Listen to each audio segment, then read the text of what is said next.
Hello everybody, welcome back to Grim Dawn. Last time we finished the base game, well, almost entirely. We still have a quest to go to Port Walbury, but that can wait, we have other business to attend to.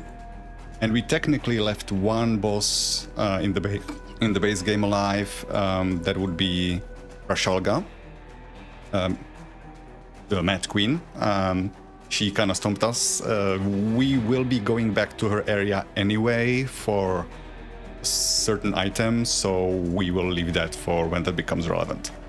Now, we will be starting now Forgotten Gods, although we do have some talking to do with NPCs here that's relevant to Ashes of Malmouth.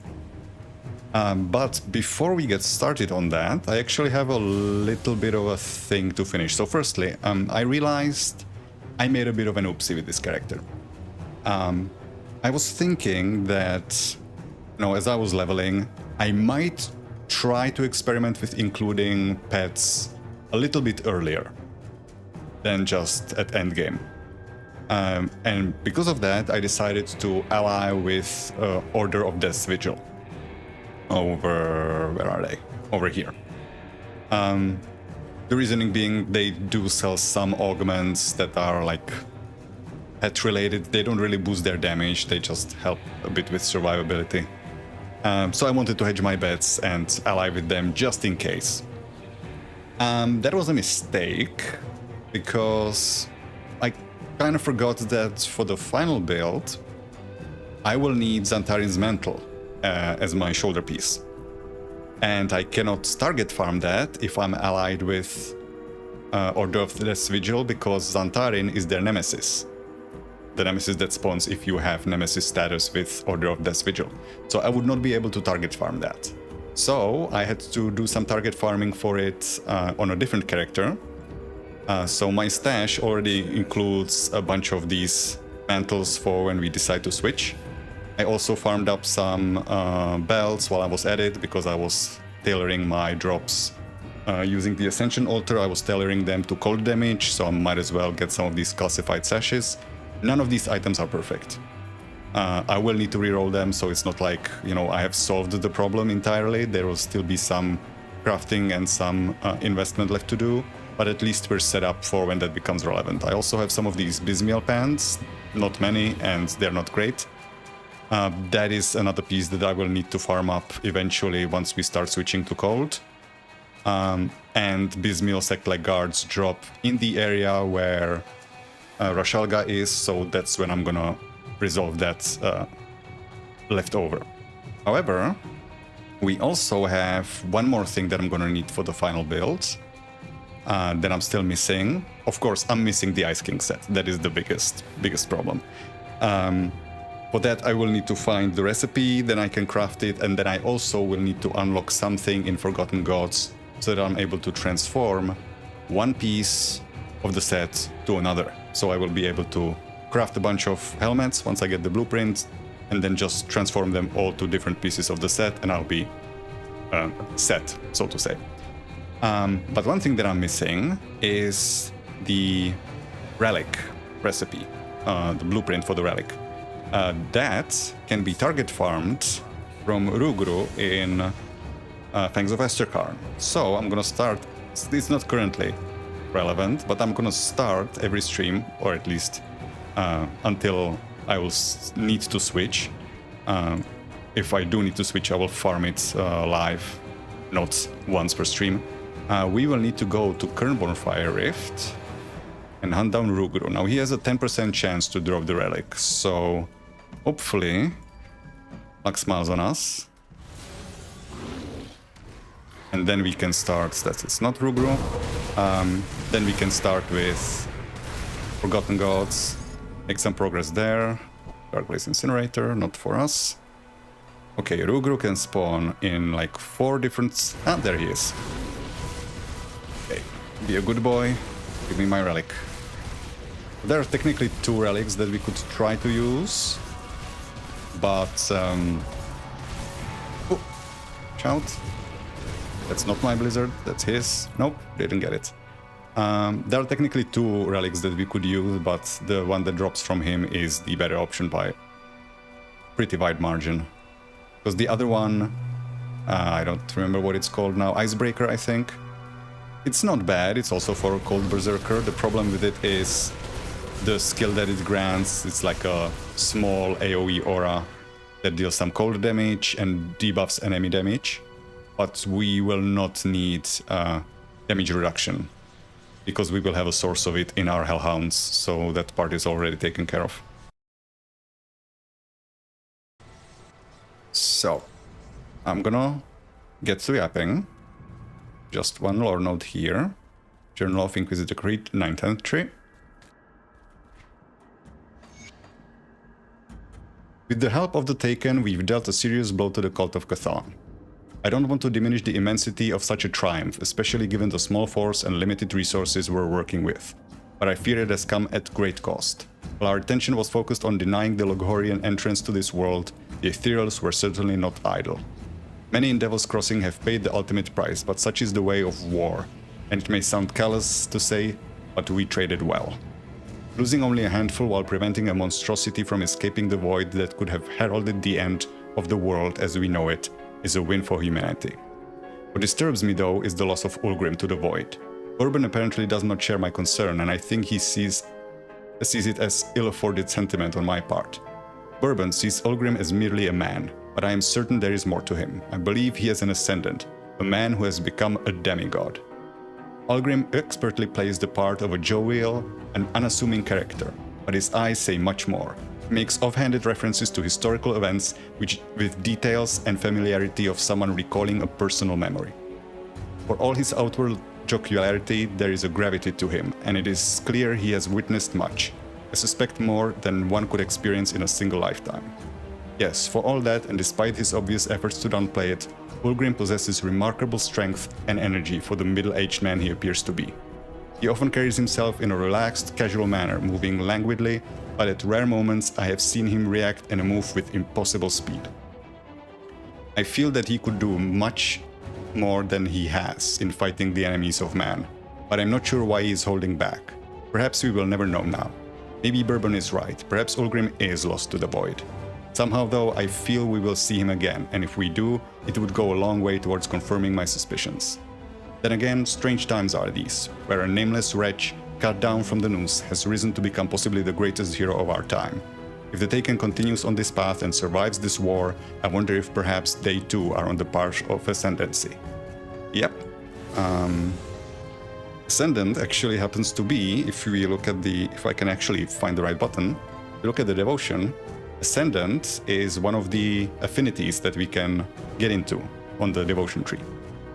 And it says, Ascendant beings have risen to godlike status through immense feats or reverence from their lessers. So either you get worshipped or you do some crazy shit. And Ulgrim seems to have done one or the other. Some people speculate that he is Oleron, the god of war, but we have no confirmation on that. So let's talk to Inquisitor Creed. Good, you're back. Do you have a moment? Sure, what is it? I struggle to admit this, but I must abandon my efforts at opening a rift to reach Ulgrim. For all I've learned in battling the occult, I'm no warlock. During my last attempt, I nearly lost control of the ritual when something tried to breach my portal from the other side. This is too dangerous to continue. To make matters worse, Captain Bourbon has just arrived with a girl named Amala, bearing dire news from the east. While we struggled here to stop the Chthonians from unleashing terror and madness upon the world, the Ethereals have been far from idle. Everything they have done in this region is merely a sample of what is to come, if what Amala says is true. As much as it pains me to say this, our plans to rescue Ulgrim are secondary to this rising threat in the fallen city of Malmouth. The passage north from Burwich is quickly closing as the Aether Fire consumes everything. But perhaps we can accomplish both goals at once. Unfortunately, again, my apologies, but Inquisitor Creed, for some reason, even though he's an important lore NPC, his voice is very quiet, so you might have to read because you won't be able to hear him, really. If I amp up the voice audio, then everybody else will be way too loud. I have some questions. Make it quick, we depart for Devil's Crossing as soon as possible. Why is finding Ulgrim so damn important? There's a lot to Ulgrim that you don't know about, that none of us know about. He seems more than human, and I suspect he has been walking this world for a lot longer than you and I combined. He could become a devastating weapon of the Chthonians if we allow them to corrupt his mind.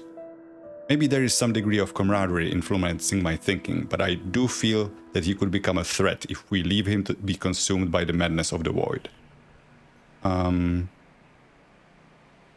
What can I expect out there?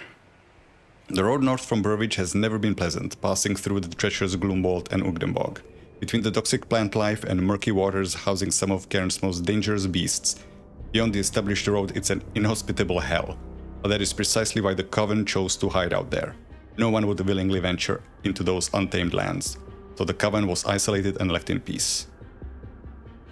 I feel like we're getting some lore that we didn't actually get context for. I don't think he mentioned the Coven yet. Maybe I'm forgetting what he said at the end of last stream. What happened in Malmuth? Amala can give you a more up-to-date explanation, but Malmuth was one of the first cities to fall to the Ethereals when the Grim Dawn occurred. Ulgrim passed through there on the way south when we split up at the capital, and his reports were as depressing as you could expect. We had believed Malmuth to be a lost cause, completely overrun by the enemy, and devoid of survivors, but Amala here is a testament to humanity's resilience and evidence that the fight for Malmuth is not yet over.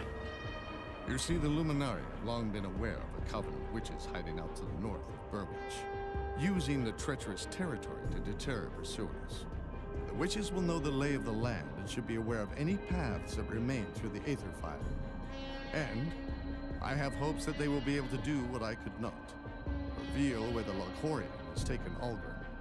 I would go myself, but I doubt the arrival of a high-ranking Inquisitor will be looked upon kindly within their circle, and I am needed in Devil's Crossing. I know that you have suffered much already in the defense of humanity, but you are the only one I can trust with this. Take my pendant and travel north from the Burwitch Estates. A barrier of Aether Fire will stand in your way, but the pendant will make short work of it.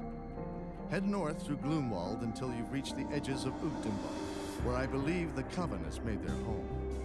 You cannot arrive empty-handed. They may well burn any memory of discovering their location right out of your mind. I recommend you hunt down a creature known as Caraxus Fowl, the scourge of Ugdenbog. I imagine it has grown quite large over the years, preying on unwary travelers making their way through Gloomwald. Find the beast within its waterside lair, Gloomwald, and bring its heart to the Coven. I'm sure they'll find some nefarious use for it. But we must overlook that in light of our situation. Show them this keepsake of Ulgrim's and find us a way to Malmuth. We will be awaiting your signal. Okay, so the issue is I was asking questions about things he hasn't told me yet. These are the things that he was supposed to tell me, so I guess you shouldn't have the option to ask questions before he does this dialogue, but for some reason you do. Good, you're back. I struggle. Okay, so that's that. Now I can ask the questions and it will actually make sense. I already asked that. Is there no... Yeah. Is there no other way to Malmuth? Used to be you could travel across the lake, but with the waters full of eldritch monstrosities and intact ships in short supply, we do not have the capabilities to send that many soldiers up to Malmuth via the water. Better to encounter foes on land that we have a chance against than to find ourselves at the mercy of whatever lurks beneath the depths of the lake. It's not a risk I want to take. We'll have to follow the roads from Burridge, or perhaps travel via Rift Gate if you manage to secure one. I'm counting on you. How can we be sure the Coven still exists? Ulgrim shared with me some of what he saw on his journey to Devil's Crossing. Though he was sparing on details, he did mention that some of the Coven survived the Grim Dawn. He had suggested we try to ally with them earlier, but I was reluctant until now. Okay, so we are gonna accept this quest, even though we're not gonna be doing it. We got items to help us progress. We can talk to Amala. Excuse me, could I have a moment of your time? I overheard that you will be headed beyond Gloomwald in the hopes of reaching Malmuth. It's noble of you to spearhead this effort, but I was hoping there was something you could look into for me. You see, I did not travel down here alone. I was with my father. He was injured in Gloomwald, and I had no choice but to leave him behind in search of aid. What happened? My father and I were part of a small group that managed to escape the confines of Malmouth's ruins. But we did not get far before the casualties began. The spreading aether fire and roaming ethereals saw to that. But it was not until we reached Ugdenbog that the horrors truly began. Cannibals, poisonous fumes, and even carnivorous plants threatened our every move. By the time we entered Gloomwald, it was just my father and I, but we were not out of danger yet. A pack of cannibals ambushed us in the night. My father was injured in the fray. While it wasn't fatal, I had no choice but to leave him so that I could find help.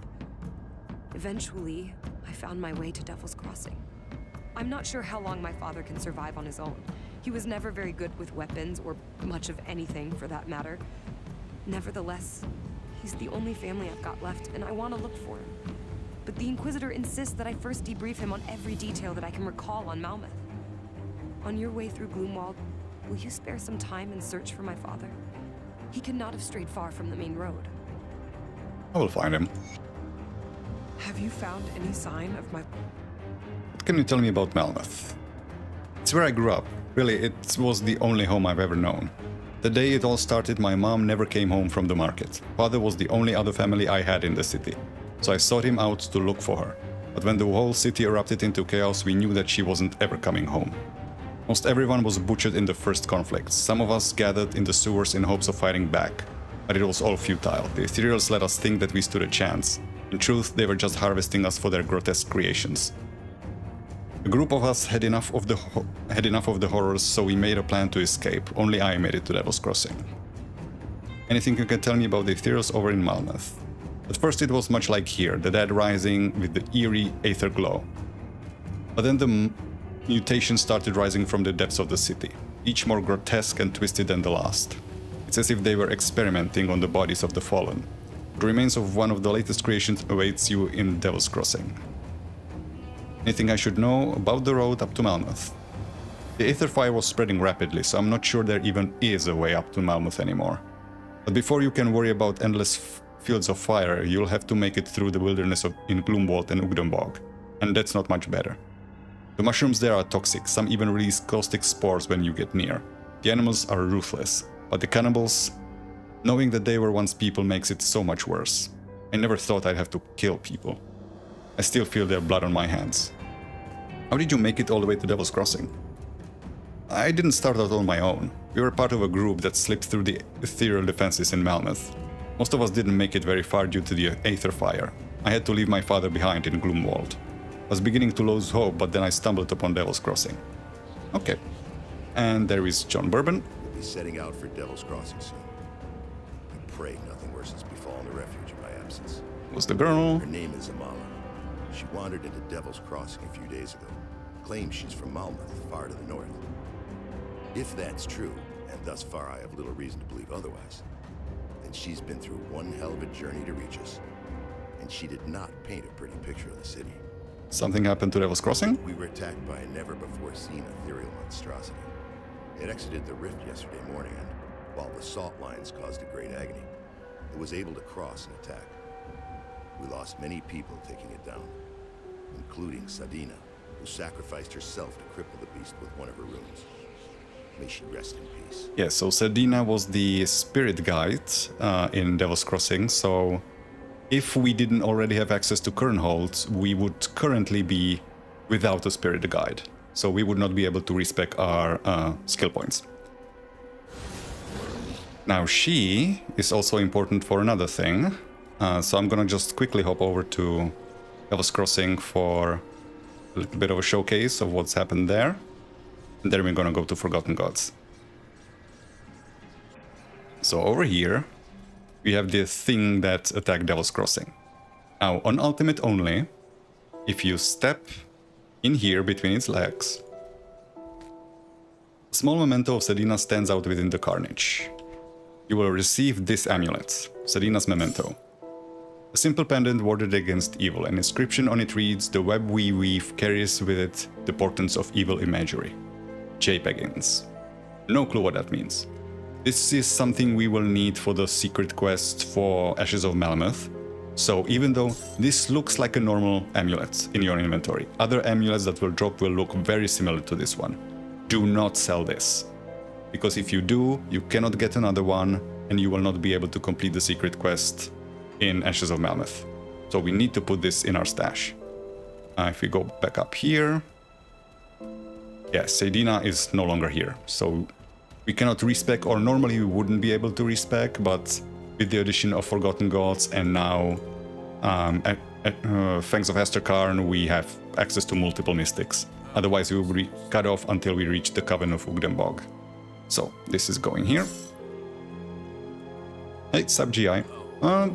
Mystic's good. I have some upgrades stashed up already for if we do not get Ice King yet. Basically, I'm just on the waiting train for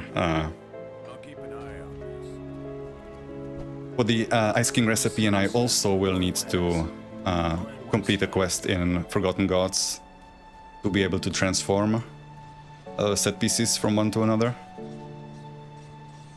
So we can actually access Forgotten Gods from here, because we need that to complete. I will actually clean up my quest log now, since I now know that I can do that. So here's our quest log. We do not need... This is an objective that we will be completing in Forgotten Gods eventually. I'm gonna keep it up. Secrets of Ugdenbog don't currently matter. Righting wrongs, that's in Ashes of Malmeth as well. We can get rid of that. March to Malmeth doesn't matter currently, and the Lost Father also doesn't matter for Forgotten Gods. Yeah, that's basically it. Chaos Vera Raven, yes. Yeah, I have so many ideas for Mystic that I'm like... I wanted to do Vera Raven with the Eldrune set, where you have the like player-scaled Raven familiars, but I don't want to immediately do two Mystics back to back, so I'm gonna have to hold on until I finished all of the Berserker combinations till I try that. Okay, so the Emissary. Now this guy appears the moment you complete the quest in Burwich, where you need to defeat Warden Krieg. And he opens up the access to Forgotten Gods. We do need to go there because we cannot complete Fangs of Esterkarn without it. And we will also need the Inventor quest anyway, so might as well. We speak at last. As I am sure you know, there are many who now cast their gaze upon you, traveler. Or should I say, taken. Some who mean you ill. Some who fear your potential. Then there are those who command me. You know them well, for their attendance mark is upon you. They wish to collect upon this gift. So the attendance mark that he's talking about, that is because we have already completed the Hidden Path quest in the base game. Otherwise, the introduction would be slightly different. So that Sanctum in Eastmarsh, that is working for the Witch Gods. And they gave us a skill point and an attribute point, so I guess that's the gift that he's talking about. Collect meaning what? I cannot speak of such things in this place. The cursed gaze of our foes is cast upon us here, so I will be brief. Great powers are gathering within the distant lands of the fallen Korvan people, and the Great Eye has decreed that you must play a part, whatever that may be. Will you answer our summons? Will you join me through the portal? Or do the mortal concerns of these people outweigh the calls of fate? Who are these masters of You have yours? not met them, but you've sought out their temple. Do not fear. You have mutual interests and the same enemies. If we work together, we can triumph where the individual cannot. GI, which dreadnought are you planning? Is it gonna be Apocalypton with the Chaos Werewolf and Canister Bomb? That's probably gonna be my first dreadnought.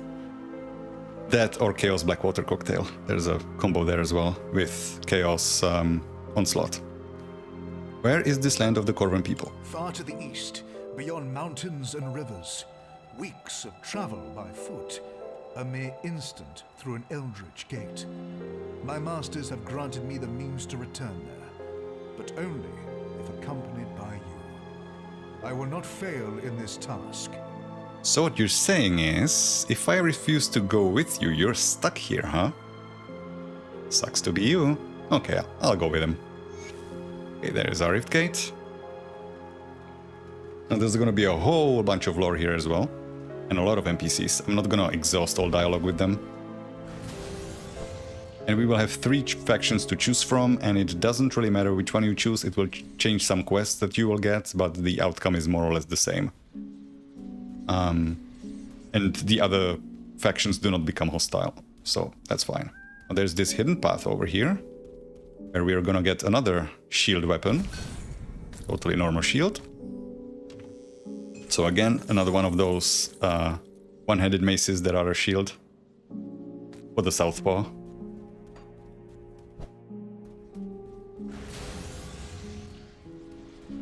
So, Conclave of the 3. For the purpose lore node, there is our Keeper of Iron, so we can exchange iron ingots for money, if we need to. So, the Emissary. So, you have come, as the Oracle of Dreeg had foreseen.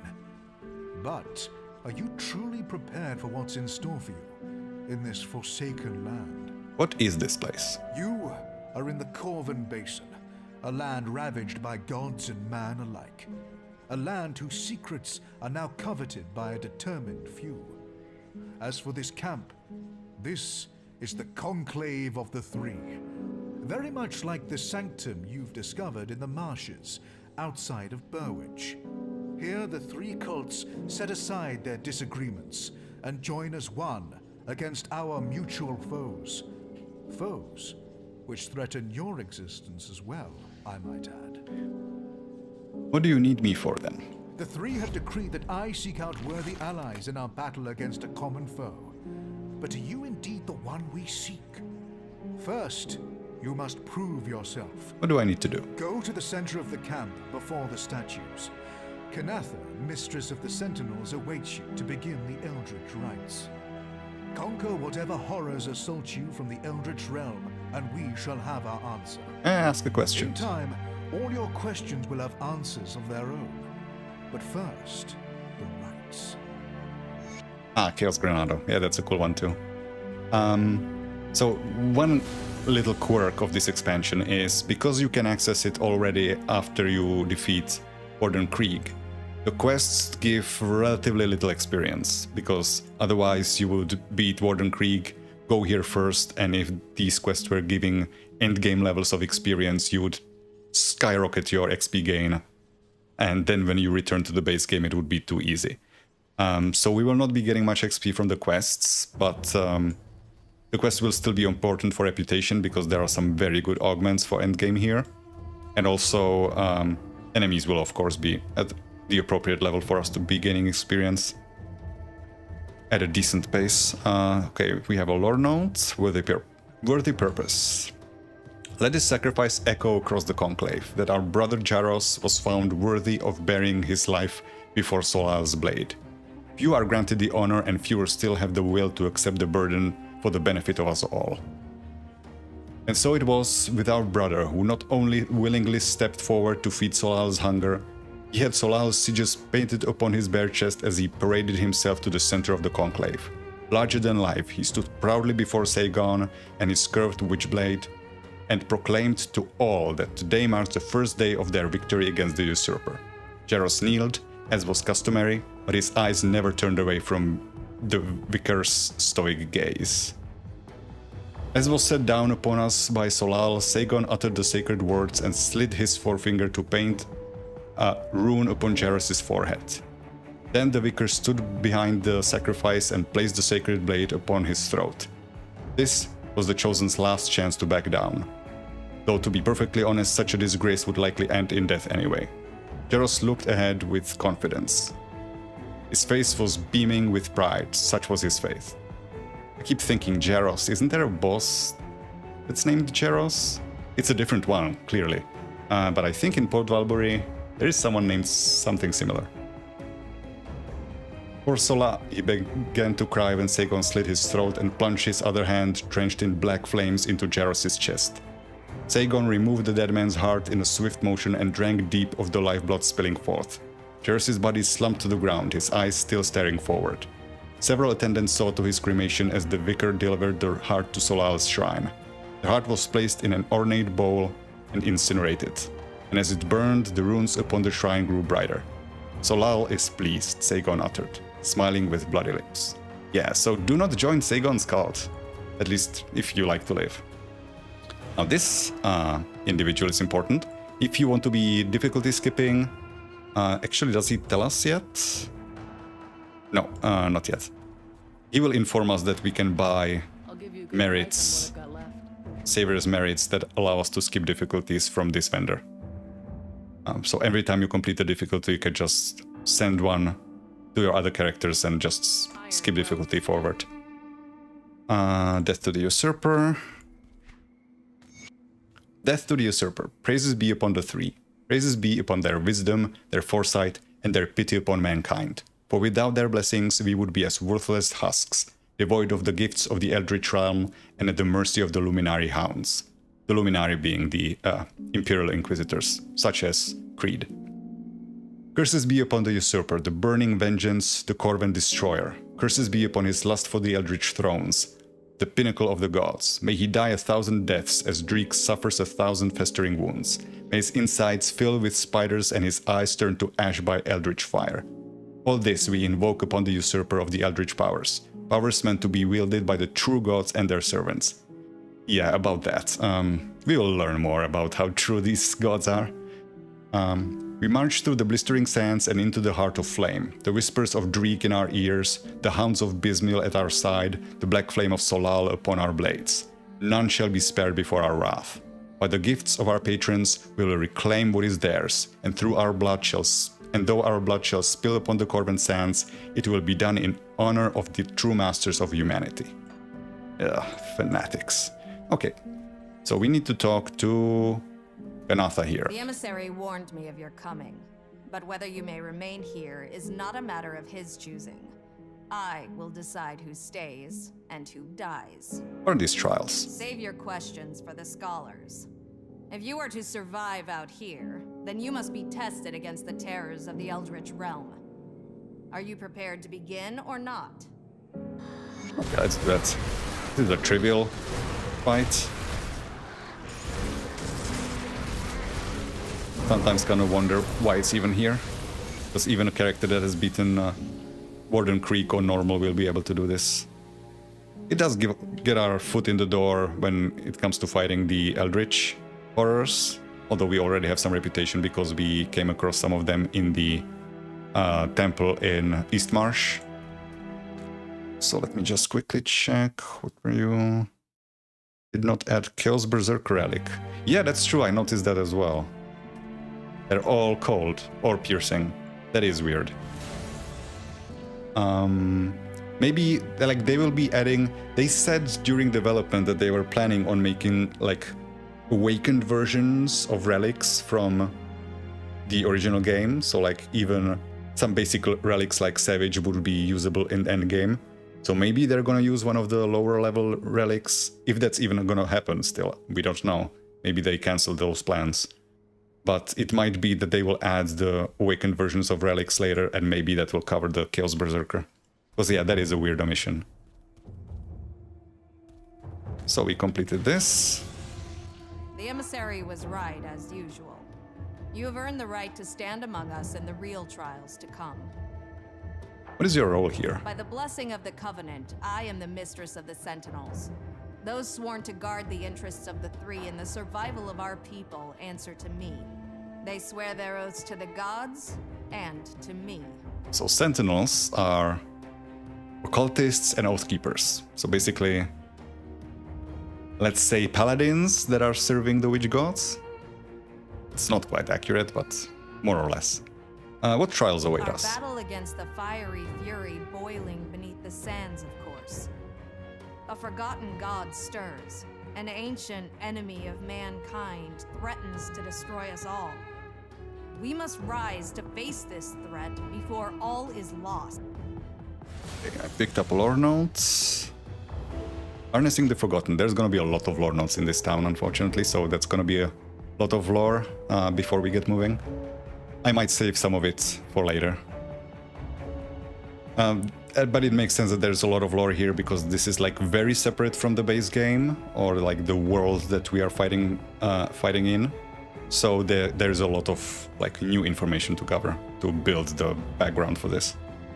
Harnessing the Forgotten. There are ulterior motives to my selecting this location for our coven. The Dreek seers have no doubt felt it by now, and your spiders have suspected. Yes, the veil is thin here, and yes, that enables the cults to better work with the gifts of the Eldritch realm. But another source of power lies buried at our fingertips. At my behest, one of our most gifted scholars in the Veil's mysteries, Mazan, is working on harnessing this power. As you well know, there are other realms, other constructs of the primordial gods. The statues adorning this sacred place are more than just mere decoration. They are conduits between realities and could be manipulated to form a gateway with enough force of will. I believe Mazan is close to a breakthrough, and once he succeeds, we will have an entire realm of untapped potential to harness for our purposes. I, for one, am eager to see what we uncover if past experience is any indication. So Mazan over here is the guy that lets us enter the endgame mode Shattered Realm, and that's what they are talking about, the different realm. We will get some lore on that as well once we start doing endgame content. So we actually have to talk to the emissary first before we can pick which cult we join. I have 200% reputation gain with all of them, so it won't really make a difference. We will max them all out very quickly. I could hear the battle from here. So then, are you ready to open your eyes to powers beyond imagining? To secrets better left uncovered? I have some questions first. Why is this place so important? The Korvan Basin was once home to a culture deeply rooted in tradition and faith, where an oath made upon the temple steps was worth more than gold. Here was a land of purity by fire, of virtue through zealous faith to a god of unfathomable power. But such blind belief can prove dangerous, as the Korvan people learned. Tragedy struck as the land was torn asunder by violent eruptions and the people scattered to the winds to escape the fury of their celestial patron. Now this same being, this forgotten deity, stirs once more, and if none stand against it, it may not be just the Korvan Basin that suffers this time around. Who are your masters? We know that. I am the humble servant of the witch gods. By their guiding hand, the secrets of the Eldritch realm are revealed to me. All they ask for in exchange is loyalty and sacrifice. Those gathered here have given much of themselves, and they will give much more still if the three demand it. So what is this grave threat? A god long forgotten has re-emerged. It is a malevolent and spiteful creature that has ravaged this land and will do the same to all of Cairn if given the chance. You have heard of the dead god Chthon, no doubt, and the terrors it spawns even in death. This god, Korvan, is very much alive, and its followers grow in number and strength each day. The awakening of this being is a threat even to the witch gods themselves, and so we are here to put a stop to its return before it is too late. Yeah, so, should I spoil it now? A bit of it, I guess. There is a reason why the witch gods were not answering the prayers of their followers in the temple in Eastmarsh, and it's because of Korvan. Another question. Where are the witch gods? Should they not be helping? Let's also answer some of that. The actions of the three are not for us to comprehend, but I suspect it is by their combined wills that we even stand here now, and are not already at the mercy of the forgotten god's vengeance. I assure you that while they do not show themselves as they are keenly aware of all that transpires here. So why did you bring me here? Ah yes, ever driven by action. I admire your conviction. The fated hour is nearly upon us. Soon we shall strike as one against our formidable foe. But we cannot act brashly. Precautions must be taken. Each of the cults is preparing in their own way. Speak to the masters of the cults of Bismiel, Dreeg, and Salile. Learn of their methods and align yourself to one cause. Draelus, Basila, and Sagon are already expecting you. And which cult do you belong to? When I first stood before the witch gods, I said to them that I shall serve in this life and the next if need be. but I shall only ever serve the three. Not Bismiel, not Drieg, not Soleil. And so, I am the herald of the gods, the one who spreads their message and finds worthy allies. All the cults look to my guidance. Even the gods have sought my counsel in the past. I'll speak with them. So I'm not gonna yap with all of the cult leaders.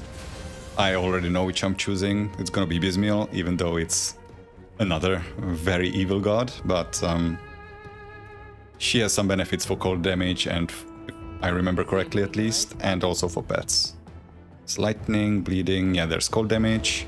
We might want this augments. I'm not decided entirely. There's a number of options for us, and also some benefits for pets. So yeah, we're going with Bismiel. You've been quite a sight since entering our camp. I'm shivering with anticipation for what's next. But will you be at my side? Or would you rather waste your time on the minions of Drieg and Soleil? Interestingly, this character shows up on the loading screen for Ashes of Malmouth. So she was technically quote-unquote in the game before Forgotten Gods was even an expansion. You serve Bismiel, why should I help you? My dear, who needs to see the future when you can manipulate it from the shadows? Soleil would have you play with fire and get burnt. But Bismiel offers you the true gifts of the Eldritch realm. Every hound, every raven, every fiend that's ever crossed the Veil can and will serve the Schemer. All are bound within the web. No move can be made without tugging at the strings, until finally, the spider strikes. Then what I've heard is true. You do have some sense to accompany your affinity for carnage. Together, we shall weave a web not even a god can escape. What must we do? The Schemer's web demands my utmost attention. For now, speak to Elaine here at my camp. The Forgotten God stirs within his temple, but plans have been set in motion to see to his destruction. Elaine has heard the lady's will and knows how to proceed. Speak with her. I am certain that you will not let me down. I'll speak to Elaine. Importantly, I don't believe any items are locked away, like monster infrequents are locked away by choosing whichever cult you want. So you might get some better chances to farm some specific ones in certain quests, but you're not barring yourself from anything. So here's Elaine. So you've chosen to fight under Bismiel's banner. A wise decision. In the end, we all serve Bismiel's will. You might as well be doing so willingly. Priscilla said to speak to you. Yes. I have been tasked with the preparations for the upcoming battle, and you will assist me. The Lady of Whispers has decreed that we are to gather powerful essence from the guardians of Korvan temples. They call it blood of the Watchers, though it is not blood in the literal sense. It is pure arcane energy, turned solid within the shells of the stone guardians still roaming these lands. Find these infused animated Watchers among the ruins of the Carandox and the Temple of Osir to the north, and bring me their blood. Okay. One more thing that's kind of important here. Cellar door. It's this hidden little entrance behind these crates. This is important for the hidden quest for Forgotten Gods. When you enter here, you'll find this box. It's only here on ultimate difficulty. You destroy it. Sacred seal has been broken. A mortal has broken the first of the 6 sacred seals. Such a sight is a rarity to behold. I can't help but wonder what he hopes to achieve with such blasphemy. Where are the other seals? Tread carefully, mortal. Some secrets of the desert are best left unbroken. You won't tell me? The spirit stares blankly at you. Yeah, he just repeats the same thing. Fine, don't tell me. So yeah, we need to find 5 more of these boxes somewhere in the Forgotten Gods expansion. There's also another lore note. Web is spun. Mistress of the Web, the ear to Bismiel's whispers, I have done all that you have asked. As you wisely surmised, the fanatics known as the Caiman's Chosen are here, in the Korvan lands. We have tracked their movements from the Arkovian foothills north to Sorov's Bastion. From there, their leader, a former luminary inquisitor who now calls himself Father Kaiman, has dispatched his fervent followers to gather relics and to wage war against the chthonic cult. It appears that he was successful on whatever endeavor he set out to accomplish, as one night we saw him leaving the Bastion with a fraction of his forces. The ones we surmised were his more staunch followers. They did not travel far, just to a nearby clearing where a wisp of flame manifested itself before them. In a flash, it tore a rift through the very air, much like your gifts bestowed by the schemer. And Kaiman and his ilk vanished into thin air. At the time we thought the trail had gone cold, but you were correct in dispatching us after we arrived at the conclave. We uncovered remnants of camps on the edge of the desert sands and tracks leading north. As you've surmised, they seem to be after the Valley of the Chosen and the temple beyond. More concerningly, Kaiman's Chosen appear to have taken up a new banner, and some of them have been undergoing changes. They've branded their foreheads with strange runes and their eyes turned to flame. We've observed some convulsing in their sleep as a gaping furnace opened in their guts. It seems by virtue of being closer to their ultimate goal, they've begun some kind of transformation. Nevertheless, one of our own has infiltrated their ranks and will continue to report back to me with any findings or further disturbing reports.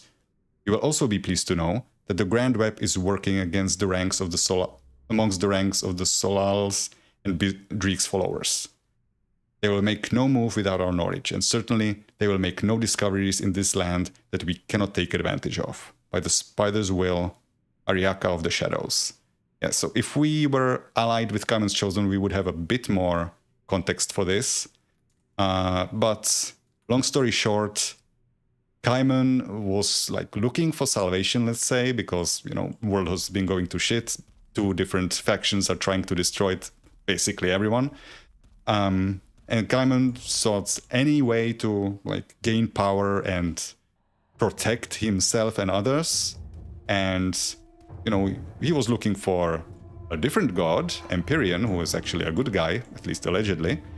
But he found somebody else. He found Korvak, who was kind of posing as Empyrean, maybe for a little bit. And so basically Kaiman's lying to his followers, telling them, hey, we're following Empyrean, but really they're following a different god that's not a nice guy. As we'll find. Briggs. Well, look what we've got here. Well, I see you've made your decision, choosing to pledge your loyalty to the witch gods. I hear they take that kind of thing very seriously around here. Which do you serve? What, me? I certainly don't serve any of them. I serve the god of making Riggs a wealthy man. Then what are you doing here? Well, I'm what you might call a supplier, a purveyor of particular goods, if you will. I have a special talent for finding high-end and difficult-to-acquire objects. Things this crew here can't seem to get enough of, particularly since they set out on their little crusade here. Something about a long-forgotten god and the end of the world or some such. Sounds like business as usual to me. A wise man once said, where there's a fight, there's a fortune to be made. Who said that? Me, you fool. I just said that. It was a joke, you see. So you're a merchant? Well, that's an oversimplification. You see, those other trash peddlers down there, they've got it all wrong. Selling goods for iron bits is a child's game. A man isn't going to get rich playing games. No, my friend, I trade only the finest goods for favors. Favors from very powerful people. Favors that I'll be cashing in when I see fit. So, you just give them things? No. I don't think you're listening to what I'm saying here. I give them things in exchange for favors. They're in my debt. They owe me, you see? There's people all across this land that owe me. From emperors to dung sifters. The living, the dead, it makes no difference. They're in my debt, and when I need it most, I'm going to come calling. That's wealth right there. How do you make them pay you? Ah, that's the genius of it right there. So many people across this land are in my debt, you never know who they might be, or what they might be capable of. So I make a deal with a wealthy merchant. Then, later on, when I come to collect my debt, he doesn't feel like paying. I pleasantly remind him that there's a lot of other folks looking to make good on their debts. And then leave him to think about who else might owe me and what they might be willing to do to pay up. That usually works. If it doesn't, I just get one of my other debtors to come and tune you up a bit. Sometimes you need to send a message to anyone else who might be thinking about defaulting on their debt. But most folks are glad to pay up when it comes time. It's a relief of a sort. You have anything for me? See, now you're getting it. That's what I'm talking about. He wants to make a deal. Let me think for a second. Yes, come to think of it, I do have something for you. You know what this means, of course.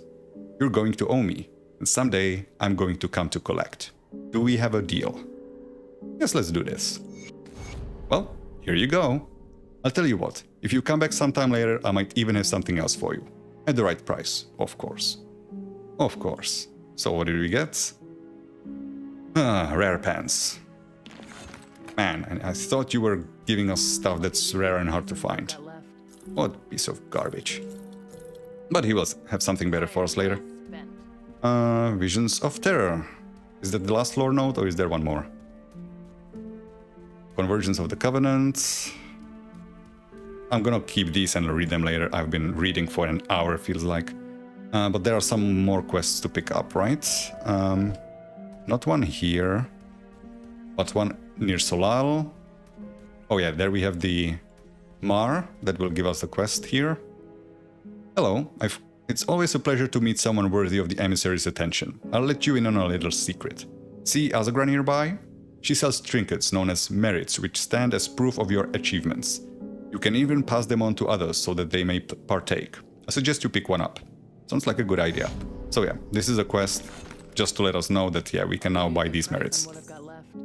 I'm gonna sell it back because I have a number of them already in stash. So, we picked up a quest for Bismiel. We want one for Drieg. Right, is there one? Or am I blind? There was one down here. That might not be for Drieg. Traveler, can you spare a minute? You look like you might be able to help me. Sure, what do you need? It's my brothers. I was supposed to beat them back here last night, but they haven't shown up yet. We split up yesterday morning outside the Karen docks to the north. There's a temple under the ruins there. They couldn't leave it alone, just had to go for one more. Two of them just can't control themselves. Who am I fooling? I would have been right there with them, but I was already loaded up with as much as I could carry. I told them to meet me back here. That was the last I heard of either of them. I'd go back out there and look for them myself, but I should stay here in case they come back. If you're headed out past the wall, will you keep an eye out for them? They've got to be somewhere between here and the Karen docks. I'll find your brothers. And there's one near Solal. Kaisen. Serve the three and prosper. Deny them and... With all the chaos around here, I didn't even take notice of your trials. Care to put yourself to use? Alright, what do you need? What was once a joint pursuit of a raving zealot and his brainwashed followers has turned into a full-on assault on a primordial being. To say that we were ill-prepared for a conflict of this magnitude is an understatement. But it's also no secret that this region is teeming with old secrets and forgotten artifacts, a resource we can take advantage of to augment our dwindling arcane supplies. I've sent out a group of aspirants to scour the Temple of Osir to the north of anything valuable. I expected them to return by now, but nobody's seen them. If you're going to make yourself useful, go out there and find whatever they're scavenged, and bring them back too, I suppose. I'll find the artifacts. Okay, so that's hopefully everything. I have the two lore notes, but those can wait. Oh yeah, we can talk to Mazan about the Shattered Realm. The oracles of Drieg spoke of your arrival. Their mad choir whispers of you marching alongside our forces to the tomb of the Eldritch Sun and emerging triumphant. But even their eyes cannot peer into what I offer. The Shattered Realm is unlike anything mankind has ever witnessed, teeming with wealth and power beyond imagining, but also dangers not unlike those that we face even now on Cairn. I have the means to open the way, if you wish to join me in pursuing its mysteries. But be warned, the Shattered Realm spans eternity. One could spend a lifetime exploring even a small fragment of its vast reality. You must be careful not to lose your mind, or worse, become lost forever. Will you dare enter? Will you witness sights beyond imagining? Some other time. Shattered Realm can wait. So we picked up everything there is. There is our new spirit guide if we need one, since Sedina is dead. Rest in peace. So let's head out. Finally some fighting. It has been actually an hour of me reading lore and talking to NPCs. That is, oof, too much. But well, it's a lore playthrough. I'm only gonna be doing this once, so might as well do it thoroughly.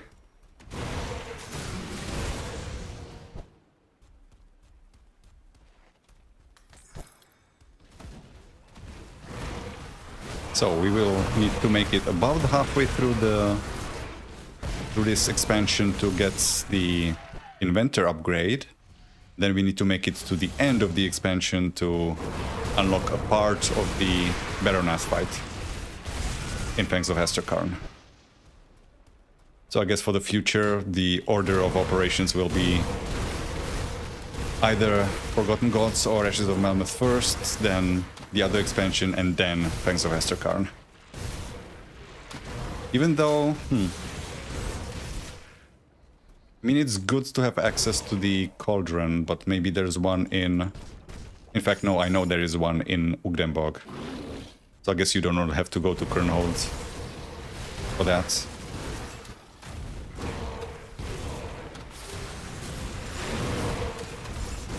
You know, compared to the stuff that we faced in Fangs, you guys are kind of basic. I mean, they're not. They're gonna be getting much stronger soon, but it's Grobels and some beasties. All of which we have full Nemesis status with, so good chance that we're gonna get the Underking or Kubakabra somewhere around here. I've also already seen the Eldritch Nemesis on a different character, the new one.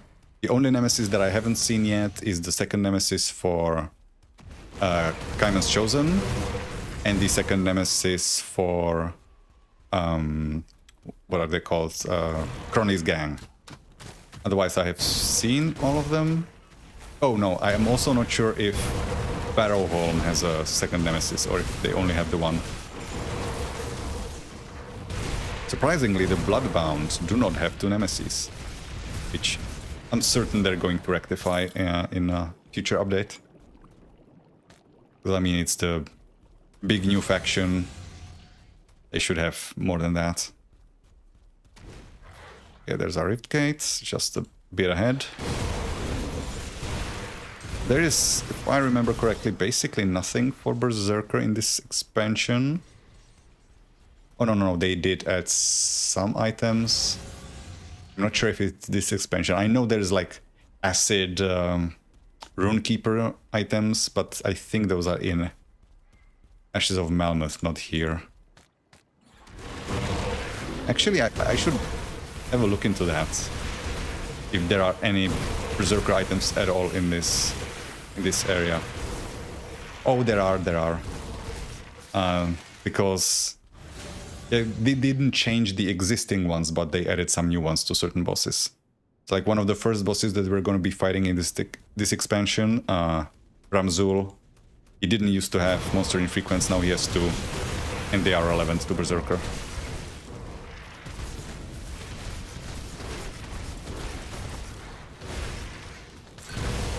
Diviner's Raiment. Unfortunately not.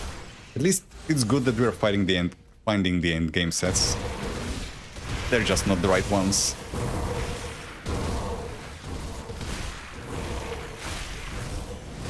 I mean, it will only take one blueprint and we're set.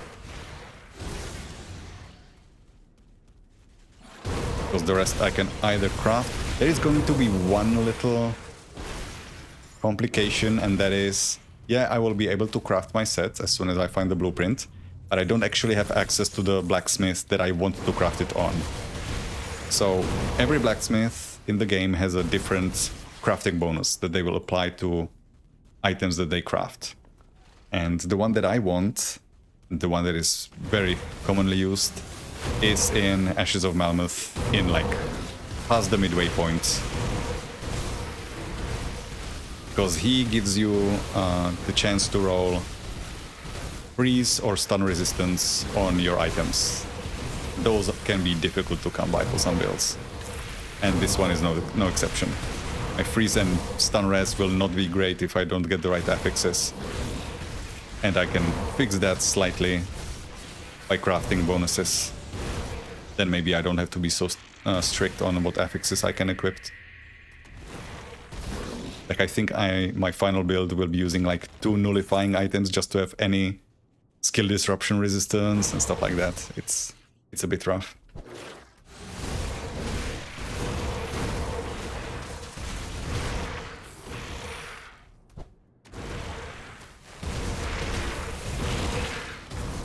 Okay, that's clear. Getting near the halfway point of our level. Which, even if we do not get the Ice King, we do have a number of upgrades already stashed up for the Chaos version of Werewolf. For now. You have the Gruldir's levers. That will be like, each of them is like 10% increased damage for us.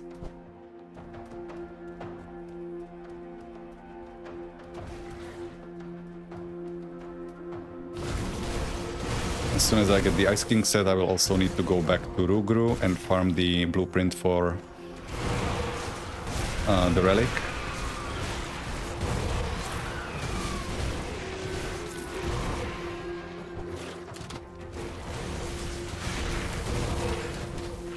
Shamans. It's so nice to be fighting Grober Shamans where they're not constantly dropping ice meteors on your head like they do in Fangs. Ah, Master Harken of Death's Vigil. That's allies from Death's Vigil, because we did not... If you go friendly with Kaiman's Chosen, there will be Kaiman's Chosen here instead, but Kaiman's Chosen that are not fighting alongside Father Kaiman and his new god. Good to see you're still in the fight, brother. It seems our efforts in the Blood Grove weren't enough to stop Father Kaiman and his band of zealots. So we find ourselves chasing him through this forsaken wasteland on his mad quest to resurrect the forgotten god. Interesting that they're capitalizing zealots. Zealot is currently a new class combination. It's a Berserker and Oathkeeper. But his zealots, Kaiman's zealots, are definitely not Berserkers. They're more like Paladins, Oathkeepers and Inquisitors. I mean, Kaiman is a former Inquisitor as well. Though he definitely won't look like one when we meet him at the end of this expansion.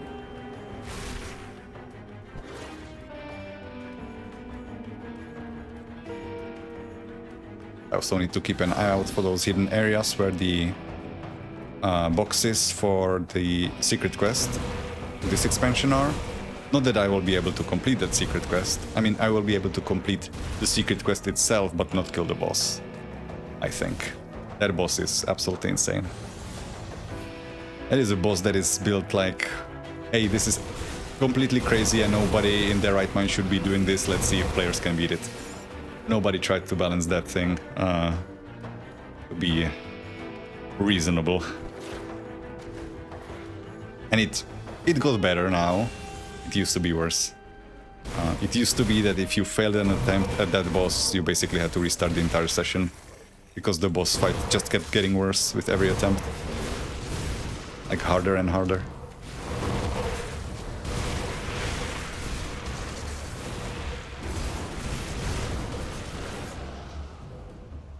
Now you can try it as many times as you want and you'll be fine, so maybe it's a little more doable. I mean, I already have all the items from it, but if I could do everything on this build, that would be nice.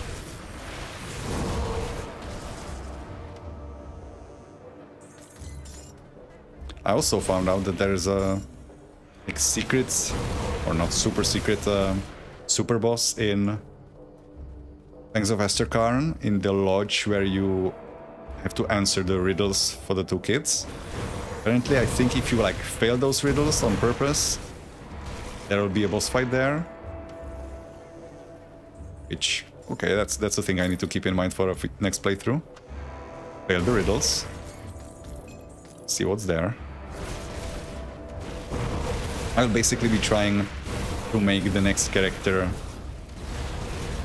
get the worst outcome of every quest. Because I'm curious what's... There are many options in Fangs of Hesterkarn that I haven't explored, so I want to see what the alternatives are. We're gonna make the guy's curse worse. There's an NPC in Kernhold that we can kill. For no real reason.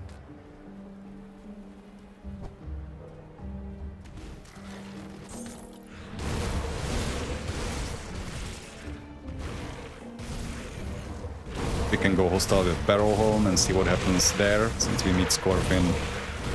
Thanks of Hesterkarn as well.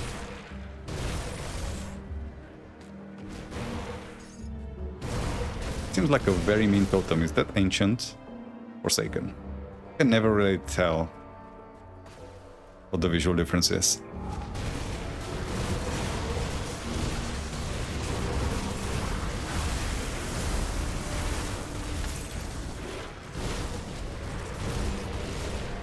It's gonna be a lot of reputation pop-ups because all of the cults are hostile with Eldritch, so every time we kill an Eldritch boss we will get 3 pop-ups for each of the cults. Or 1 pop-up for each of the cults, I should say. Okay, we got a lore note. The Sting. The parchment is covered in what appears to be dried up human bile. Day 4. The Korvan people have been generous with their treasures. Hardly a threat in sight. I had to use the fire of my camp to scare off something lurking in the dark last night, but otherwise it had been an easy journey so far. Day 5. Today I was making my way back to the camp and something stung me.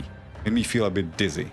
I know a good night's sleep will help me to feel right as rain. Nothing to be concerned about. Day 6. Or is it 7? I'm not sure how long I've slept, but something is definitely wrong. My lips are cracked, my gums are bleeding, and the headache, my god, the headache is blinding. The skin feels like it's crawling, everything hurts so bad I can barely move. What manner of demon stung me? Day 9.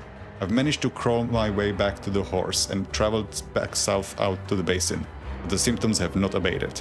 Twice now I have woken in agony, burning up. My skin moves on its own as if something was moving beneath the surface. Day 10. I've watched in horror as a fat maggot tore through the flesh of my abdomen. From the inside. They are inside me. By the gods, they are feasting while I still live.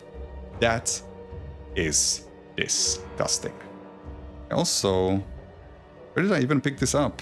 Korvan Expedition Part 1 and 2. I didn't even read those, or even notice those. I'm gonna leave them for later. Let's get some playing done first. Or maybe I can just collect all of them and then read them in a row, but I think the Korvan Expedition one is long. It's like, I don't know, 10 lore notes or something like that. It's a bit crazy.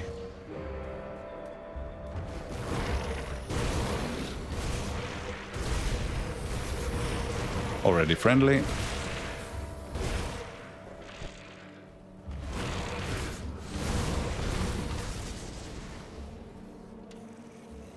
Okay, there's gonna be one of the hidden areas coming up soon. I believe there's a crate there.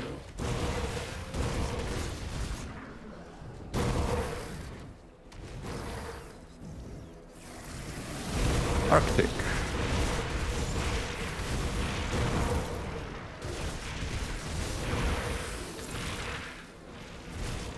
As I read up, I said last stream I should read up on the new modifiers that the bosses have.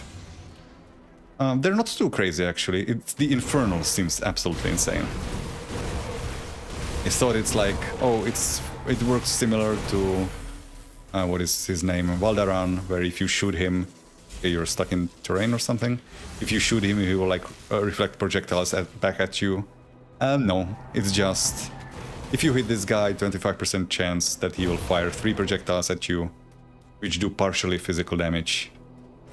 So good luck resisting that, and it's always on. It's not even like a timed buff, it's just permanently active. So really punishing for melee. Because you can just get shotgunned right in the face, all 3 projectiles. And also, those projectiles tank your defensive ability by 420. Which is like, okay, you really don't want us to be feeling safe ever, right? These guys can just pop up in a group of heroes and completely destroy your defense.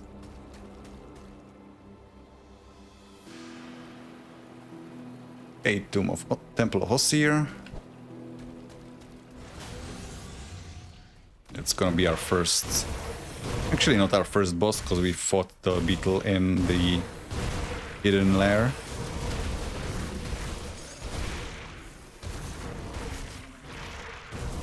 What was his name? Margul, I believe. Margul the Rotting. But here is a boss that has received a new monster infrequent.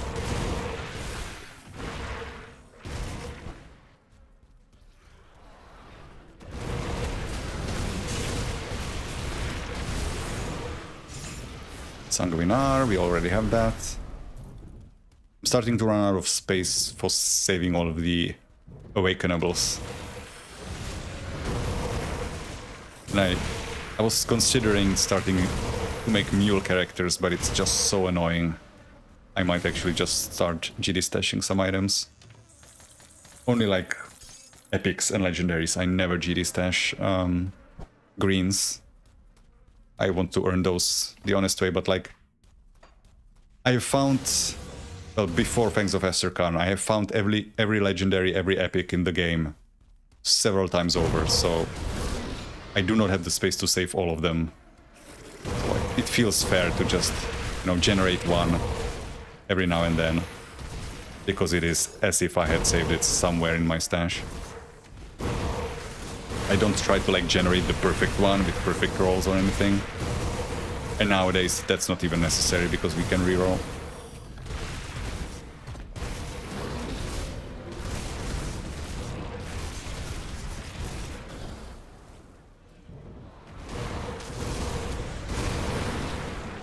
I forget for today. Exposing your physical and elemental defenses, yeah. Yeah, my physical resistance is now -8. Okay, so this is 22, it goes away. 42, so -20 resistance. Basically unavoidable for melees. Red Rune Legguards, we already have those. Prepped and ready to awaken. Not for this character, but actually maybe they could be. No, not for this character, those are physical and vitality, I thought they were called.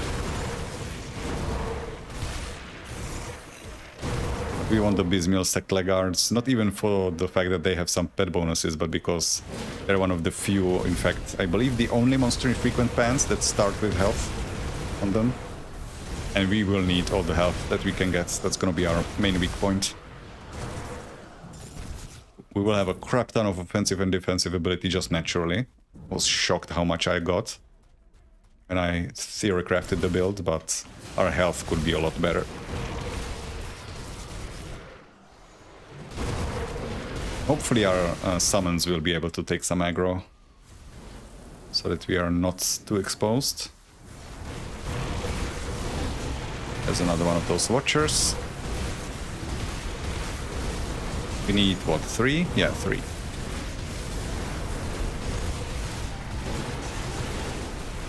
Healers. And somebody's burning all of my mana. Sorry, energy. Yeah, I forgot they do that.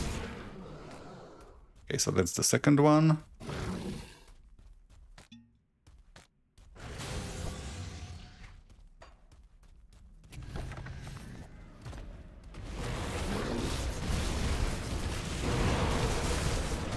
And again, all of my energy is going away. These goddamn spirits.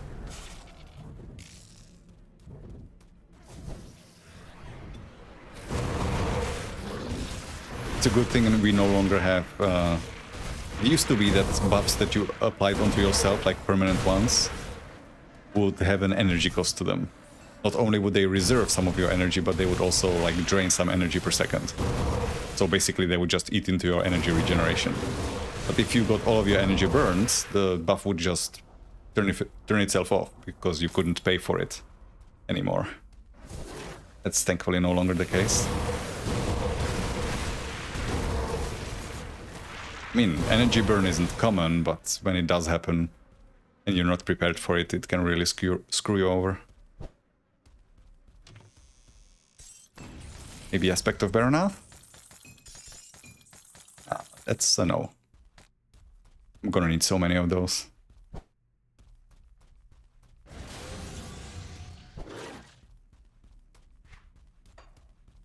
So, round we go.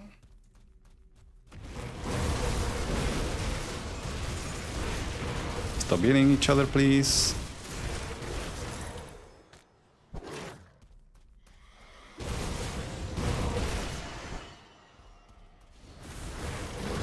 Almost. Well, not quite. But getting near to 94. It should speed us up a lot. Even without the set.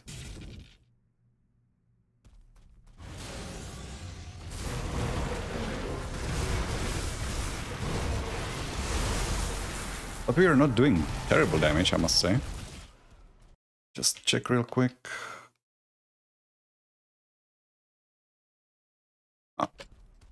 Once again, YouTube is recommending I lower my bitrate for no reason.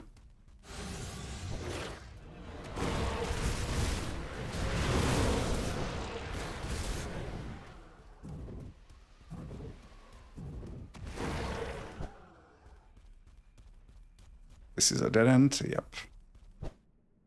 Okay, here we have the last animated watcher.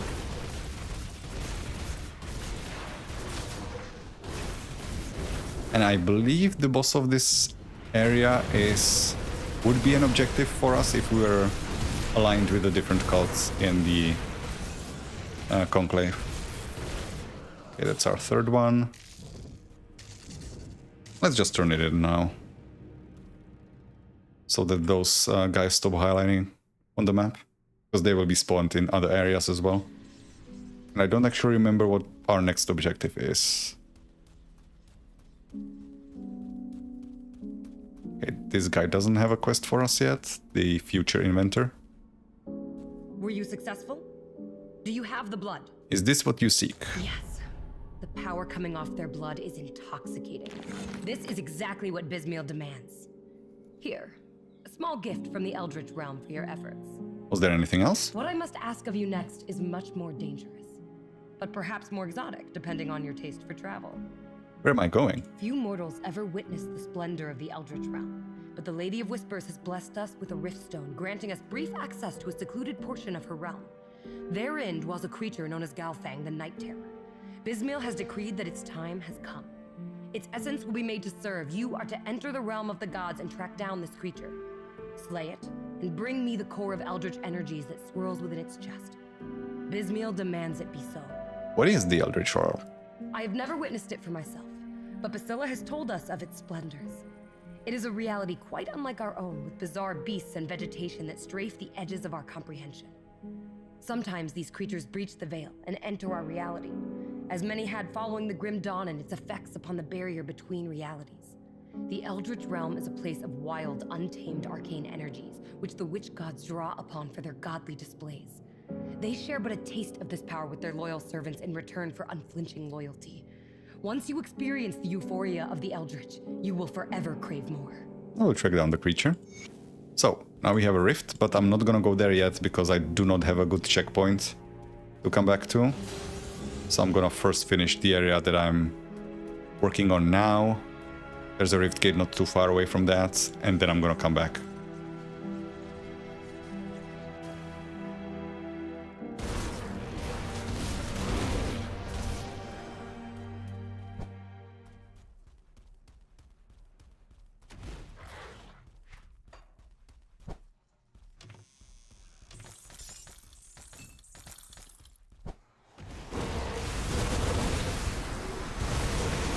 Arctic, don't freeze me. I mean, my freeze resistance is decent-ish. but not great. Musiloki almost destroyed us. What is it? Still 60, yeah. Nothing has changed. And here we have one of the main benefits of going to this expansion. So many devotion shrines over here. This is just our first one, but there's so many more to come. And we are still quite a ways away. We still need 14. Because I didn't do any prep work before starting this character. Not something I'm gonna repeat on future ones. Just wanted to do this one fresh.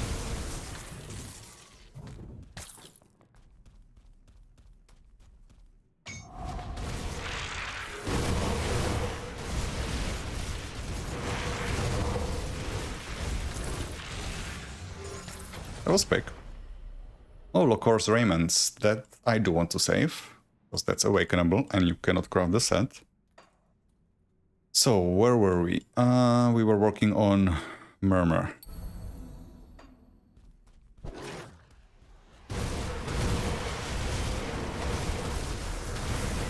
Could have probably gotten that one before I did Stag, but too late now. Still, we'll have enough time to level it up to max.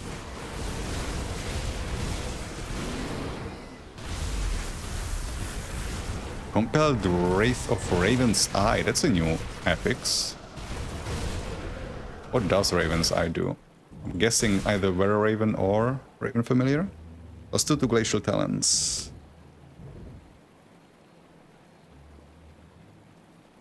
And cold damage. Yeah, makes sense. Raven's Eye. Not... Wait, not pet bonuses though. So it's not for Raven Familiar. Okay, let's get permastunned. This guy used to slap so hard, maybe he still does. I remember getting one-shot by his melee attacks in Shadow Realm sometimes.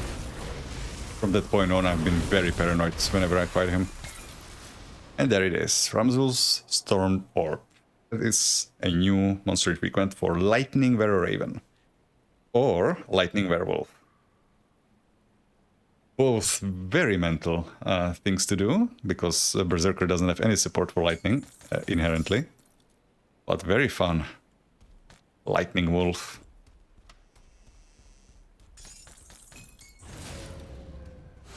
And you could actually start a character like this playing it the right way very early on, because you can go here right after defeating Warden Krieg.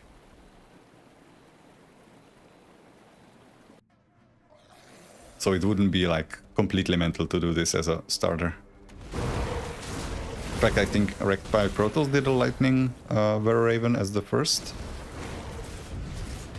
Could be wrong, I haven't watched that stream. No time.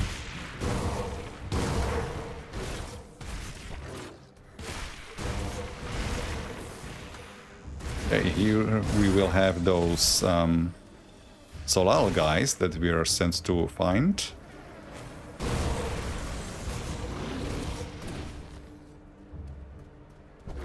And should be another devotion shrine and one of the boxes. So number 2 out of 6.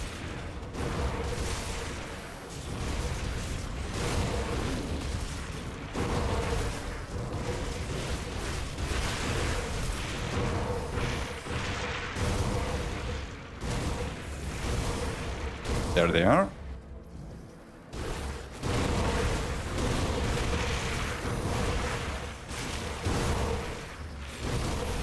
Now, both of these guys are marked as quest important, and but none of them have an exclamation mark above them. I never remember which one you have to talk to. Is it Kait? Nope, it's the wrong one. Every time. Oh, thank the 3. You got here just in time. Those things had us cornered. Listen, we're in no condition to continue, but we need to get out of here. Do you think you could help us? I've been looking for you. Kaysen sent me. I knew they wouldn't just leave us out here, which is very uncharacteristic for Solal guys. They do like a sacrifice. We need to get back, but we can't just leave our supplies here. That would be frowned upon. If we come back without those supplies, we might as well slit our own throats. I can open a rift and send you back with your supplies. Is that any safer, given what roams the Eldritch Realm? You know what? It doesn't matter. Do whatever you need to. Whatever it takes to get us out of here. Here you go. That's our quest completion. I should also change the display on the quests. I do not need the Outcast Revenge to be displayed right now. And I'm not gonna forget what I'm here for, so Cleansing Fire of the Forgotten God and Ritual of Cleansing can wait. Yeah, that's good enough. That's a nice, concise quest log.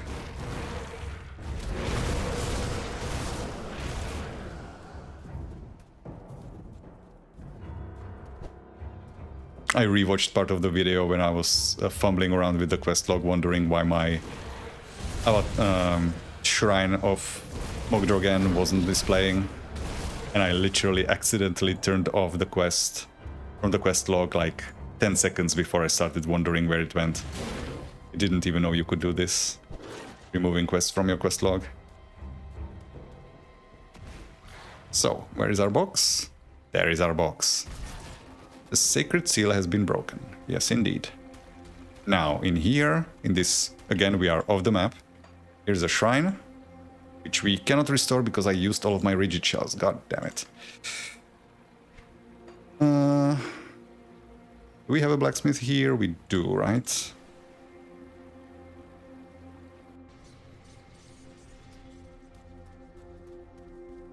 Yep, there he is. So we're gonna make a rigid shell. I also will need a radiant gem eventually, so I should make two. It's 2 rigid shells and a molten skin and a dense fur to make a radiant gem. That shrine is coming up later in this expansion, but better get it out of the way while I still remember. Might as well empty our inventory a little bit. I did only want to save the log whore. Rest of it, not important. At least not for us. Again, these lore notes can wait. I've spent a lot of time reading this stream already. Oh yeah, I can sell this. Oh, where do we put you? Our awakening stash is full. So I guess we put you in armor.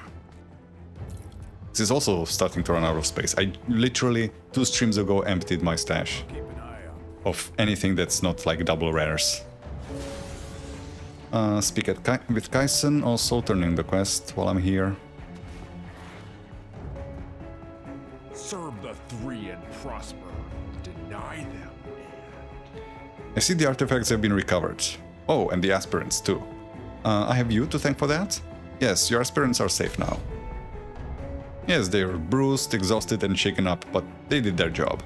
The artifacts they found should be of use. At the very least, they should offer valuable insight, if not new secrets for us to learn. You've exceeded my expectations. Perhaps there is another thing you can assist me with. Something more enjoyable. What is it? The trio arrived in camp. The seers of Dreeg had witnessed their coming on their tapestry or whatever nonsense they spew. They insist that the trio belongs with us under the servitude of Solal. I'm not quite as inviting. If they wish to pledge themselves to the Dark One, then they must be tested. If you're interested, you can administer their trial. Speak to them here at our camp and determine their worth through bloody combat, then inform me of their value to Solal. Consider it done. So, now we have 3 little punching bags to go up against, which is not a fair fight at all, because we are a Taken. So we have been empowered by the possession by an ethereal, and these are just little schmoes about to get mauled. We've been instructed to wait here for our initiation. I don't suppose that's why you're here? Yes, that's why I'm here. We're prepared for whatever you throw at us, whatever it takes to earn our rightful place in Solal's ring. So, what will it be? Slaying some beast? A battle of wits? Or you will prove your battle prowess to me? Oh, I wasn't expecting to fight people. But if that's what it takes, alright, we're ready. You're not. It would be actually pretty neat if these were like super strong fighters that kick your ass, but no, they're not. I yield, that's enough. Your skill is far beyond my own. I have no chance of besting you in fair combat. You fought well. Let's be generous. You are too kind. I fought my hardest, but I must say it was a miserable defeat. I feel like a small child battling the ocean current, tossed about, dragged beneath, and battered on the rocky depths. Your prowess in battle was eye-opening. I only hope our brutal defeat was still enough to prove what lengths we are willing to go to earn a place in the service of Solal. You have proven your worth. I'm pleased to hear that. The three of us will serve dutifully and hopefully we will live up to your expectations. I'll tell Kaisan you've passed the test. I keep wanting to pronounce it Kaisan, but Kaisan is a different person and a nemesis. Also, I'm curious, how are you standing with that much blood loss? Good on you, I guess. So, turning the quest, that will give us level 94. Serve the three And how did those recruits do? They are worthy. Out of Chthon. Excellent to hear. More blood in the service of Solal. More loyal servants to live and die in his glorious name. Perhaps you'll start them where the scavenging crew failed. Just don't expect me to go rescue them. Okay, so we have some changes to make. This is going to Cunning. We are still stuck on Chaos, so we will finish Destruction for now. That is capped now. And we're going to replace some of our weapons. Safe storage, no question. Which is here. So, Gruldir's Cleavers. And we have this Scepter, which is probably not going to be relevant anymore. This goes in the stash. So, which one is the best? Well, this one is definitely the best. This one is second best. Do I still want to keep? I mean, there is fire to chaos conversion for the sigil on this, which we do want. A chance on crit from the Rip and Tear to reduce the cooldown of sigil, so maybe we still want to keep one Bloodsworn Scepter for now. But we're definitely swapping the other one. So the offhand is the worst one. Again, I do not understand how this happens. On this Tainted Cleaver, the offhand is slightly worse on DPS, so I would want to replace the offhand. But if I mouse over this one, the offhand is now better, and the main hand needs replacing. How is that possible? No, wait, never mind, I'm misreading this. No, this is correct. Ignore me. So I want to do this, which means I need to replace the component. We do not have an inventor here. But we do have an inventor in Devil's Crossing. So Let's take a look, shall we? we replace the offhand. Keep the add-on. And we had a Bloodbound Offering here. So let's apply that. And the other one, yeah, it's still a massive upgrade. I guess the conversion, the conversion on the Sigil of Consumption is not included. If I swap Sigil here and look at my DPS for Sigil, it's 15,000. I replace this completely. It drops down to 8,000. But my DPS on Feral Claws goes up by 7k. I mean, it is probably worth it. Yeah. Let's just auto-attack our way through. So keep the add-on. I mean, it also gives us attack speed on Werewolf, right? And onslaught stacks. Those are important. Yeah, I cannot ignore the onslaught stacks. So yeah, I guess these guys can go. Be safe out there. Because we will not be making any swaps until we are ready to get the Ice King up and running. We cannot craft the relic because we still don't have the recipe. I would have to go farm Rugru again, which would require starting a new session. Now we can restore this shrine and get our rumor going. Again, not useful currently, but in the future. start leveling that up. World Keeper. And that's a craftable set. I don't remember if I already have the blueprint for it, but I'm not gonna keep World Keeper. That's a character I'm gonna be doing way down the line. Now in here, this is available on all difficulties. If you break this cluster, there's Leo Venus's Ring, which gives us 3% experience gain, and it's level 10 requirement. So this is one of the items that we will normally be using for leveling. The Lokar set, Leo Venus Rings, and Wilhelm's Wondrous Gem, which is one hell of an item to try to farm, because you need to beat the secret boss of the Forgotten Gods expansion, and like I said, that boss is absolutely disgusting. But I got lucky. I think I only beat that boss like 3 or 4 times, and I already managed to find the gem, so no need to go back to him for anything other than challenge.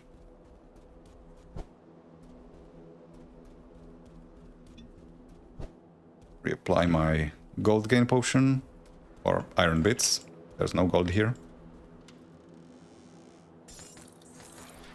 Okay, let's see how this feels. Oh yeah, we attack a lot faster. What is our attack speed now? We were stuck at like, what, 150 or something? Maybe 160 something. Now we are at 190. Our cap is 223, so like we're not capped yet. And we never will be.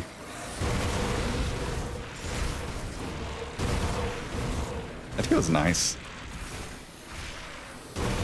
Not just more damage, but also more attack speed. Oh yeah, I shuffled my skills.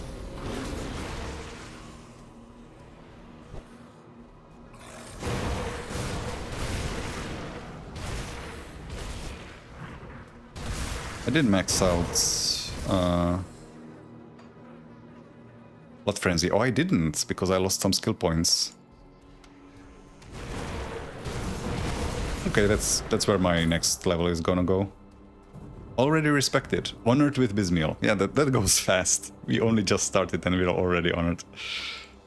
Ah, the merit buff is nice. They used to only give 100%, now they give 200% reputation gain.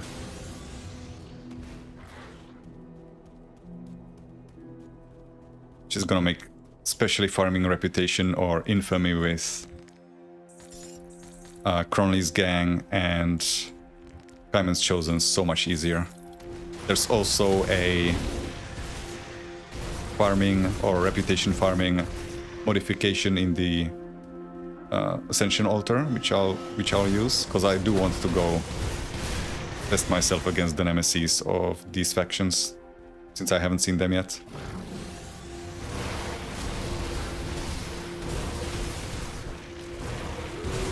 I know Fabius and the Iron Maiden, of course, from the base game, but I haven't seen the new ones. Blood Mist boots, don't we already have those? Yes, we do.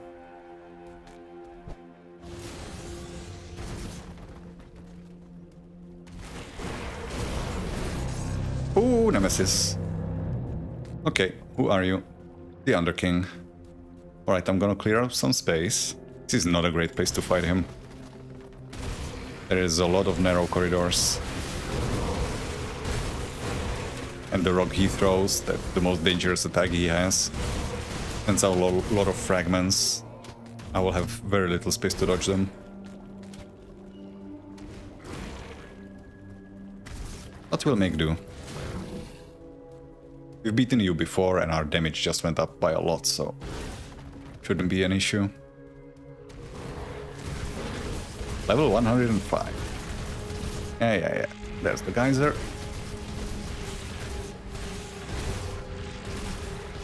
Can I just stand here? I can.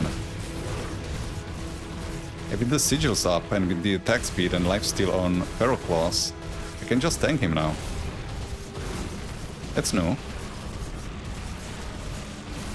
Or maybe not. This is ramping up a little too much. Holy shit, how much poison damage am I taking?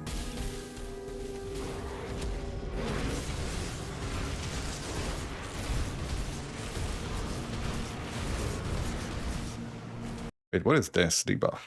Toxic fumes. The Underking's poisonous presence chokes the air from your lungs, reducing the speed of your attacks and spells. Okay, so just a slow. No resistance reduction. I haven't actually read up on all the skills of the new nemesis. I was just filling them out normally. Golemborn Greaves, Hagaradian Enforcer. Not for us. And this weapon used to be such a sad affair. It was just Nightbite and Inquisitor. Skill bonuses, but it had no skill modifiers.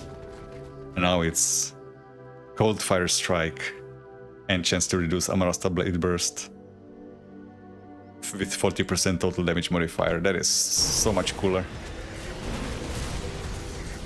than it used to be. I love these new updates. Also, Griffin Eye, that's a new item.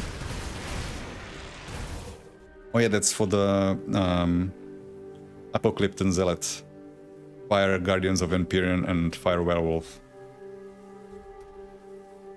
Which, come on, open up. Why can I not hit it? Which Apocalyptan is gonna be a really fun build. It turns your Guardians of Empyrean into wolves, visually. Stonecolder's Gem. Shouldn't there be a lore note here? I think I missed. Oh, is that it? Nope. Thoughts, or did I already pick it up and not even notice? Oh, that was from Tomb of Ramzul, Convergence of the Covenant. That's not from here. Huh. Would have sworn there was a lore. Oh. Yeah, there it is. Okay. The desert calls. A burning waves beckon, calling sweetly in my ear. See her in my thoughts like a golden ocean laid bare before me. A grand expanse conceals countless treasures hidden tightly away, left for only the most intrepid lover to reveal. Though her dangers abound, she lingers in my mind, haunting me as I sleep. There are many others I have loved of beauty beyond compare, whose pleasures weaken lesser men, but only she has gripped my heart. And though she is the cruelest of lovers, starving and burning those who seek her pleasures, I shall return to her. For the desert calls to me, and I shall always answer. I don't know if you're crazy or if you just have a lot of wanderlust. Maybe a bit of both. Okay, save up the lore notes for now.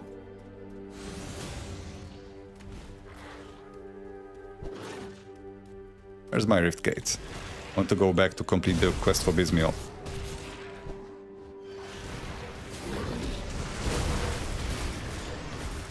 Rumor ranking up. Oh, getting in my way. Drop me a double rare eye while you're at it. I can save it for the Apocalyptan Zealot. If you would be so kind. Now there is a hidden place here. I'm trying to remember, is there even... I'm not gonna speculate.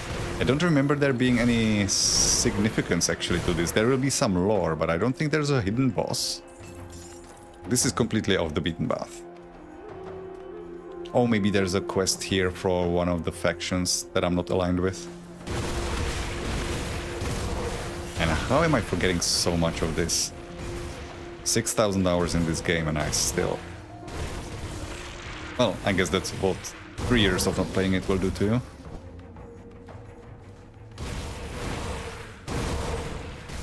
So this is not the tomb where the brothers are. I know which one that is. It's at the end of Karen Docks.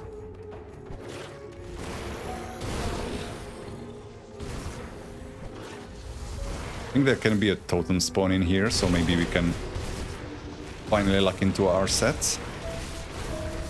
Again, I could already have it if I wanted to, but I didn't want to farm up all the items for this character on a different build. So I already found the Ice King set blueprint twice on a different character, but I threw it away. Okay, so we are already hated. Always good to know.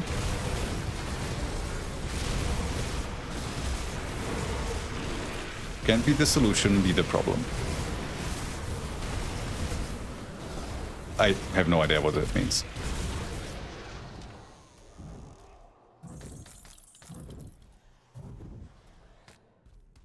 Okay, Forlorn Bastion. Oh, there's gonna be some important lore here. Belief that pertains to Korvan and what kind of god he is. Okay, Journal of Captain Fowd. I have arrived at my new post and completed my inspection of the fort and its troops. It is a small structure, but impressive in its armaments and the regiment's dedication to their assignment. I was told the fort has no formal name, and I was not to issue it one. It is not a matter I intend to question, as my orders were handed down from Vizier Araman himself. The regiment, known as the Blades of Atep, is a formidable one. I have watched them spar, and their skills in combat are frightening. But this comes as no surprise. They've all been trained from a young age as both assassins and soldiers. I have no doubt they will make for excellent guardians should we face any threats. The fort's most notable feature is the long double bridge built over water that flows in from the ocean. Beyond it lies the vault I am to guard with my life. As to what it contains, I was not given specifics, only that the objects in question had not yet arrived. I'm not going to jeopardize my fortunes by asking too many questions. This is an excellent post. It is quiet and the salt air is pleasant, much better for my lungs than the damp air of the cliffs of Abid. I do not think I could have asked for a better assignment. Interesting that they're talking about damp air of the cliffs of Abid. I believe the next time we go, because we will be going to ruins of Abid, and there is not a sight of damp air anywhere. It's in fact basically a volcano.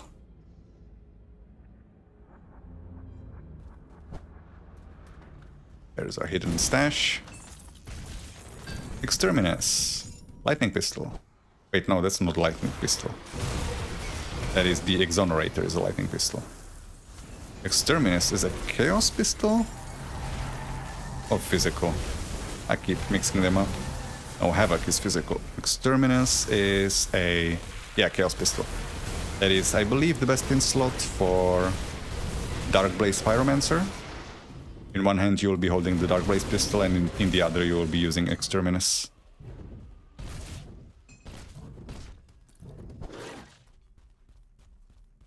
It's actually one of the few Chaos pistols out there, there's not that many. I believe Witch Stalker is a Chaos pistol that hopefully receives an awakened version.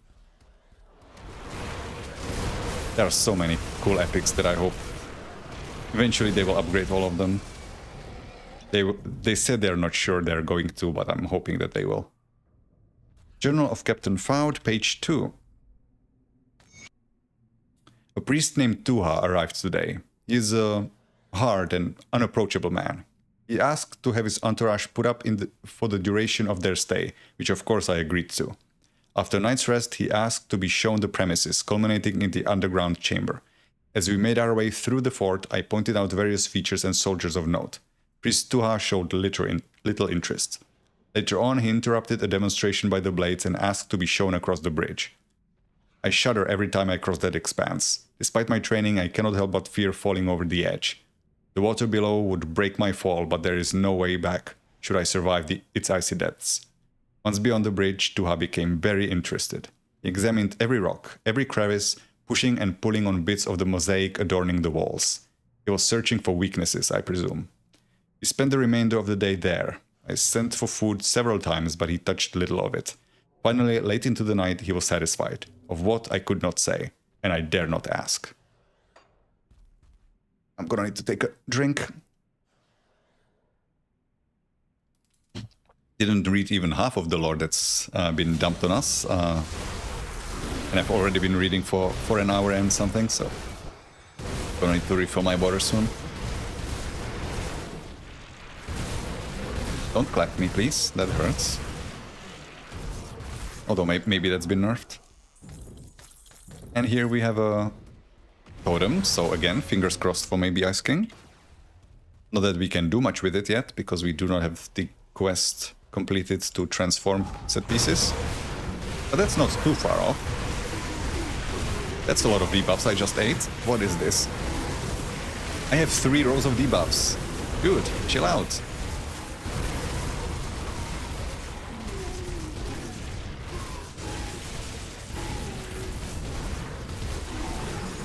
That was very unkind.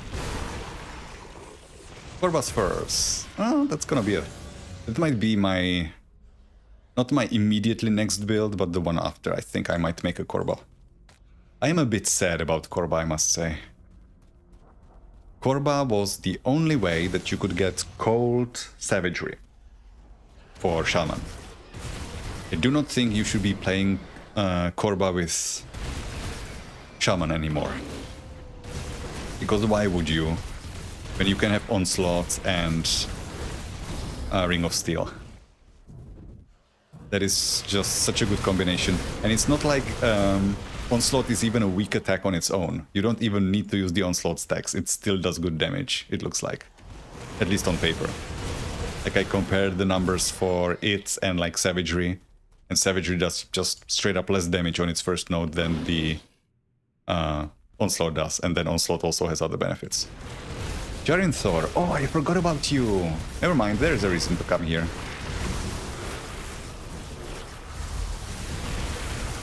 This guy drops a pretty cool offhand, or he can, it's not guaranteed.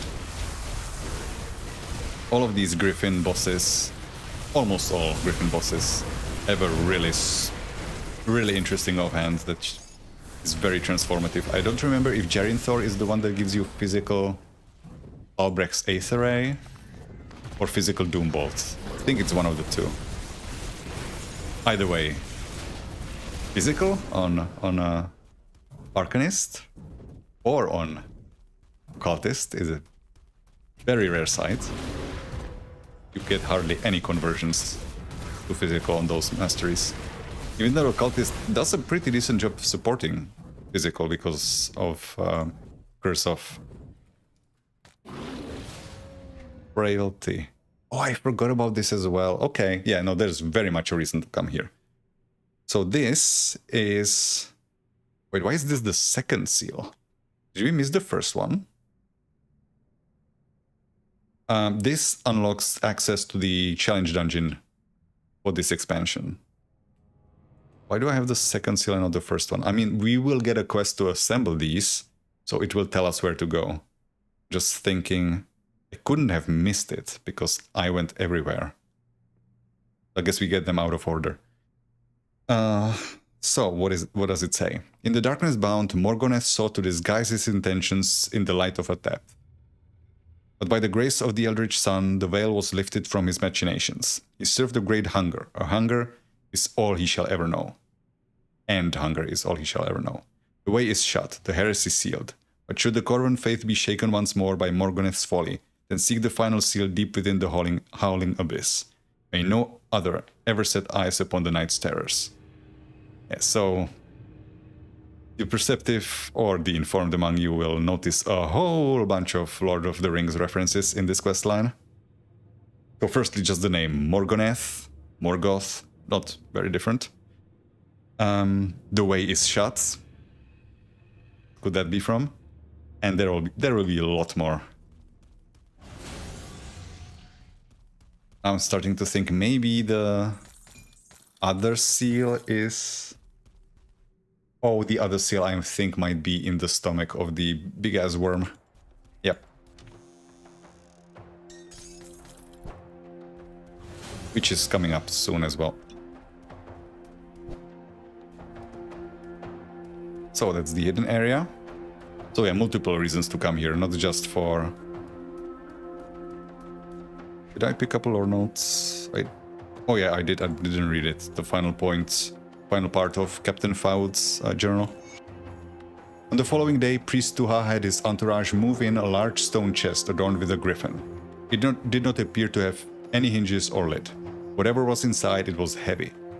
It took a team of 20 mighty men working tirelessly all day to move it. By the end, their backs glistened with sweat and blood from their toils. Once the casket was in place, the priest instructed them to go rest on the bridge. As they made their way down, Tuha motioned with his scepter and several of the blades of the tap descended upon them. They moved swiftly and mercilessly.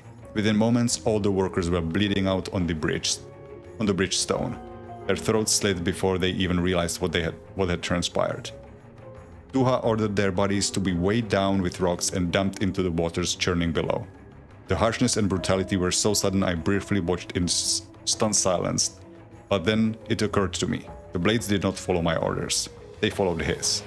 The priest gathered what remained of his caravan, a mere handful of soldiers. I suspect they too were blades of a tap.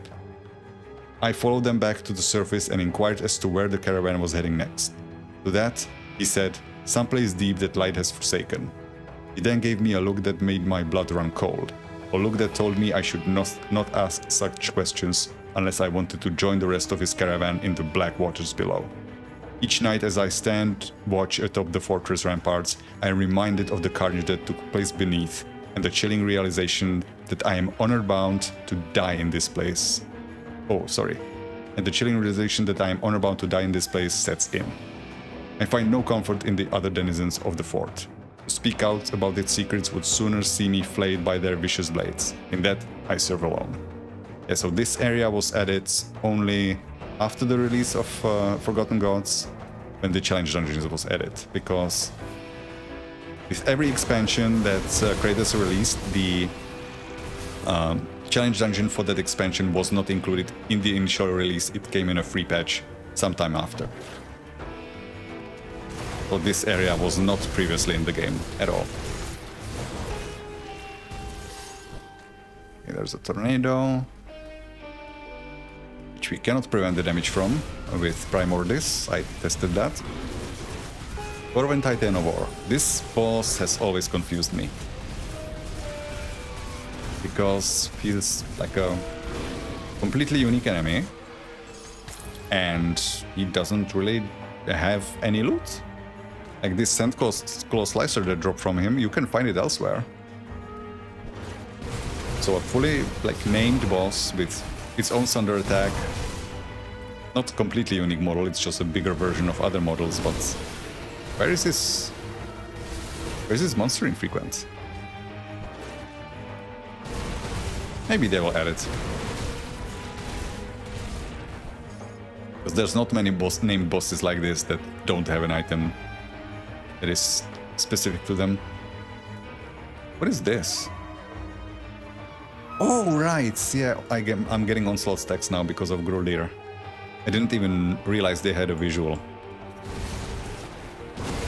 It reminds me of the charges for Assassin in Diablo 2. A little bit.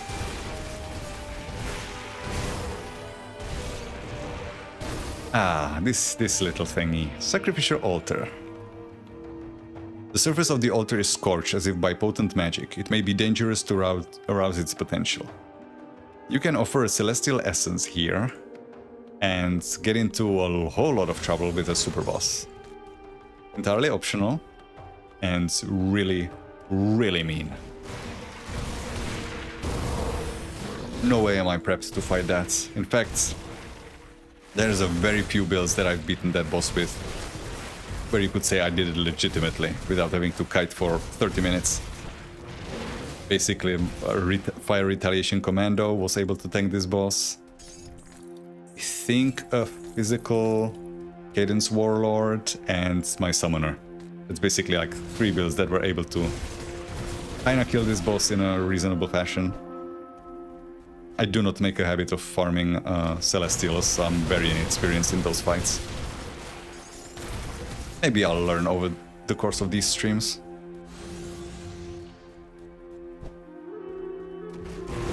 Super bosses, as far as I know, are not affected by Ascended Mode or the Ascension Altar. So it's possible that their threat level may have dropped relative to what we will be able to do with all the new gear that we can get. Almost at the rift, finally.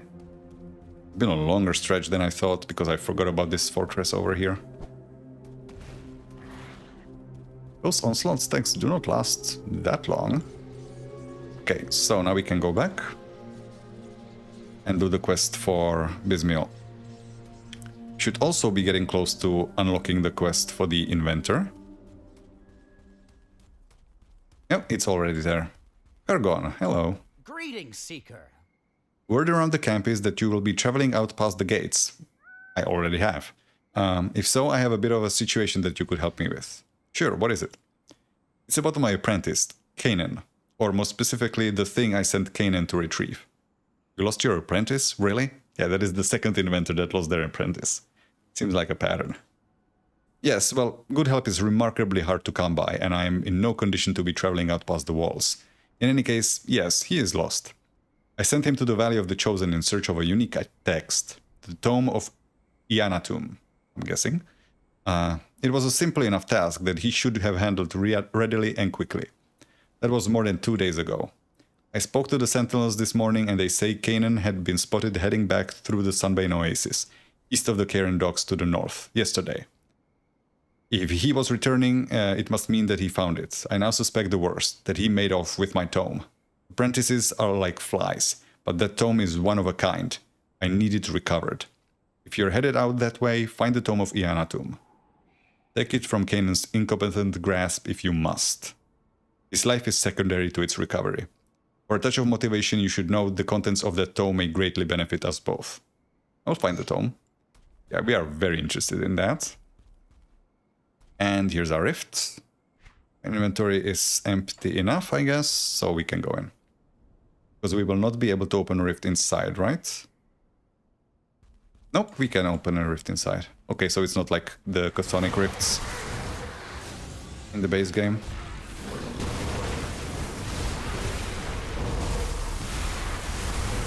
It's our modifier, that's the damage reduction, right? Oh no, it's extra piercing damage. That we can handle. Pierce resist 84. What did we pick up? Terrors of the Eldritch Realm. I must admit, at first I was thrilled with my discovery. To defy the witch gods and transport myself to their domain without their knowledge was an exhilarating prospect, even more so when I succeeded. What I did not account for, however, is the intrinsic instability of the realm I had traveled to. The land itself, as astounding to behold as it is, shifts within a vast emptiness. The portal I had ripped through the veil became unstable within minutes of my exploration. I gasped in dismay from a distance as it ruptured and vanished before my eyes. Without my reagents back on Cairn, I cannot possibly create another rift. My only chance now is to study the local flora in the hopes of discovering alternatives to my spell. This is a realm of raw wild magic, after all. Surely, if the witch gods can harness it, then so can I. There are, however, more pressing concerns. While I seem to have evaded the infinite gaze of Dreek, I have attracted the attention of local wildlife. Most appear to be harmless, ravens with feathers that shimmer in the sunlight fly overhead, and lizard-like creatures skitter around my feet. But from time to time I hear the bushes shift violently as something larger passes by. Unnatural sounds echoing in the distance have sent a chill down my spine on more than one occasion. Worse still, the sounds are getting closer. I'm starting to believe now that my success was not so much due to outsmarting the gods themselves, but them knowing that I was doomed to begin with. This is not the domain of humans. It is an untamed realm teeming with creatures beyond comprehension, and I have become their prey. Yes. Yes, you have. Let's see that dino. Actually, it's not a dino, it's more of a dog.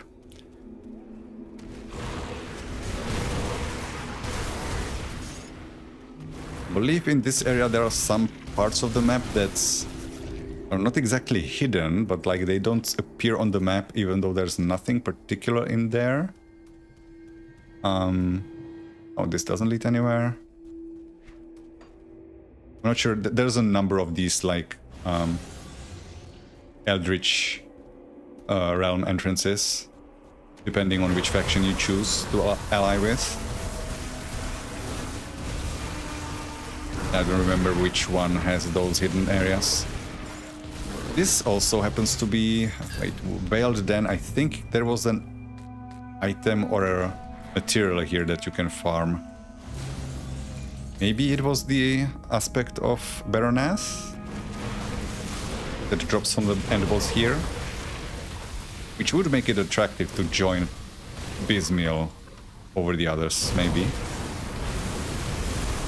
Because aspects of Baronath are going to be very valuable.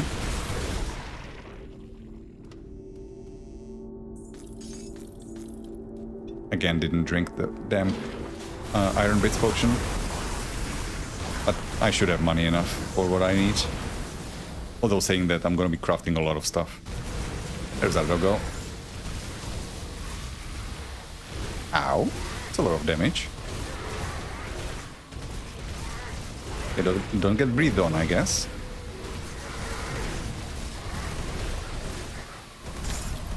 Galfang score. Okay, we did not get an aspect of Baroness, unless I overlooked it. Nope, we didn't. There's our exit. Yeah, no hidden areas here. I guess it was one of the other rifts. Well, do you have it? I have the core of Galfang. Was the Eldritch realm as stunning as the stories say? You will have to tell me about your journey later. Right now, we must bring the blood and the core to Basilla. She has a plan for them. What else does Basilla need? I believe it's time you spoke with her yourself. I've done everything she's asked. Seek her out at our forward camp, the vanguard of the three, far to the north, past the Sunbane Oasis and through the Howling Chasm. Alright. Yeah, so Basilla is now gone. So we have to talk to her in the forward camp. And same for all the others. Draelus, I think is his name. And Sagon. We'll have all teleported forward now.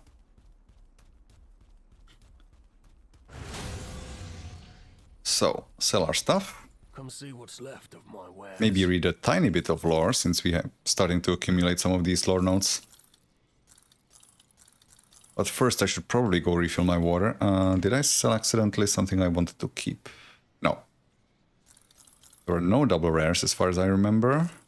We do not need another Leo Venus ring, because we already have 2, that's more than enough. That is a chubby armor. World Keeper's Vines.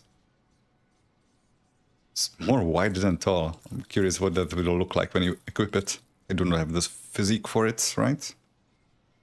Yeah, 1000 physique, no way. Not on this character. This is not a great roll. Okay, that's everything. No, it's not. I'm lying, as usual. Okay.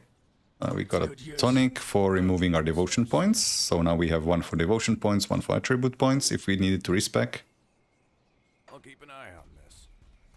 So we need to find Anorak's brothers, and we need to, more importantly, find the tome. We also need to find the damn recipe for our set. Already level 94, but still can get Ice King.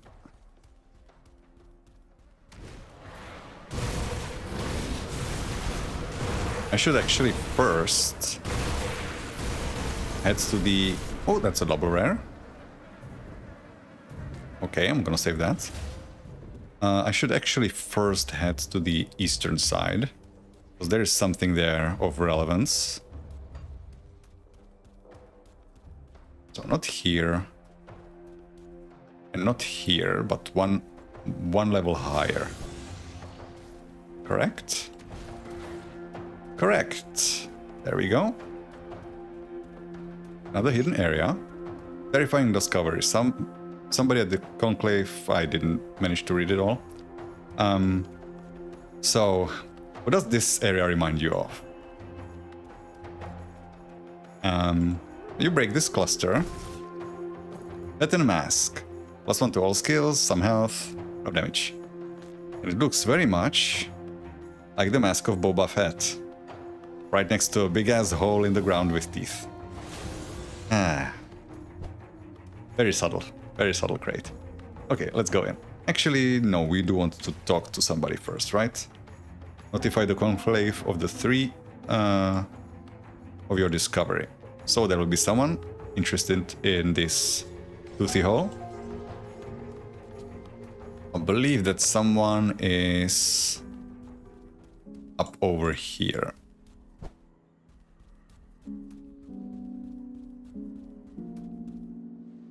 Yeah, but for some reason the question mark doesn't highlight properly. Welcome, fellow seeker. I see that you too have answered the call. The call? Yes, the call. The 3 have called to you and you've answered, as was your duty. They called me to this place as well, though I'm not yet sure why. But I can tell you this is a gathering unlike any I have seen before. What's different? Well, as you probably know, we are not generally known to be so open about our activities. Most of us live in seclusion, away from prying eyes. I hadn't seen another seeker of truth in months, but here we are, out in the open, acting unhindered by the pursuits of the Empire. It's an odd sight to behold. I suppose it speaks to the importance of what's happening here. What is happening here? You know, I'm not quite sure. The elder sisters speak amongst themselves in whispers, but you can hear the gravity in their voices. I've heard rumors, a group of zealots from the west following the sermons of a mad priest possessed by a primordial god. A dark prophecy regarding the ruins of Korvan city. Yesterday, when I arrived, I overheard some of the sentinels speaking of rivers of flame and desolation as far as they could see. I can't account for any of that, though. I haven't been north to see it for myself. Is that where you're headed? I believe so. Really? Good luck out there. It sounds like you're going to need it. Now, if you'll excuse me, I should be getting back to my work. What are you working on, brother? I study all manner of beasts in the interest of garnering new servants for Bismil's sacred web. There's a large number of unique specimens in this area. If given the opportunity, I will spend my time here studying them. Though between you and me, most are not all that interesting. Massive, sharp, poisonous, twisted and deadly. I've seen it all before. I'm far more interested in a particular creature that may prove to be more myth than reality. I intend to uncover the truth behind the legend. What is this creature? In local lore, they call it the Maw of Anat. If it is real, it may be very old, an ancient relic of a primordial time. The stories describe it as a gargantuan beast living deep beneath the desert. It would appear during times of upheaval or great conflict, revealing only its mouth to feast on unsuspecting creatures or to consume bodies and carrion left behind. In light of what's been happening now, this may be the perfect opportunity to study such a beast. Just thinking of such discovery makes me giddy with excitement. Do me a favor while you're out there, and keep an eye out for any signs of such a creature. I've already found the Maw of Anat. Truly, you've seen the beast? How big was it? What did it look like? Oh, this is very exciting indeed. Where is it? I must see the beast for myself, just east of the Korvan sands. Praise the three, this may be the discovery of a lifetime. The creature must be studied before it vanishes again beneath the sands. I will depart immediately. You have done me a great service. Perhaps I will mention your contributions in my writing on the beast. That would be nice. So we gain reputation with Cult of Bismil. Chipped Claw, Mutagenic Ichor. Now this guy, being the idiot that he is gonna go inside. And that's why I went here before I went inside the beast, because we will be finding some of his lore notes inside the wormy. Let's go in.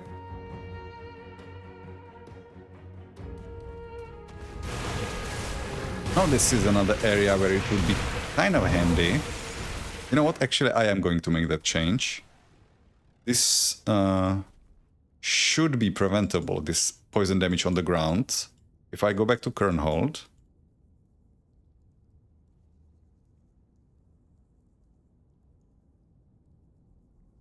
And go to my cauldron. That was a strangely low loading time. Nice movement skill. Go here. And I replace the Iron Bit thing with Primordis. Should now no longer be taking damage from the acid ground. I did a bunch of testing about like what it works on, what it doesn't work on, but I haven't tested this. Kind of forgot it even existed. There we go. So now if I stand in it. Oh, I have a damage absorption shield, so is it moving? Nope. Okay, it works. Excellent. Gotta add that to the list on the forums. There's gonna be some hidden areas in here as well, if I remember correctly. Nothing big, just like hidden chests, which always drop decent stuff. It doesn't work against this, does it? Nope, it doesn't.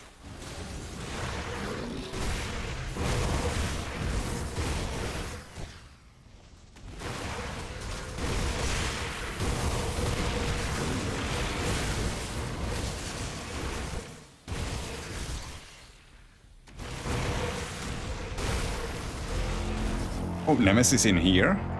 How did you get inside? Aren't you supposed to be somewhere in Ugdenborg? Okay. Let's do this shit.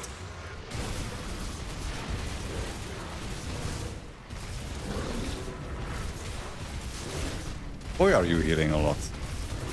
I mean, yeah, that's your shtick, I know, but... more than I expected. Our AoE is thankfully good. Survivability apparently not so much. Ow.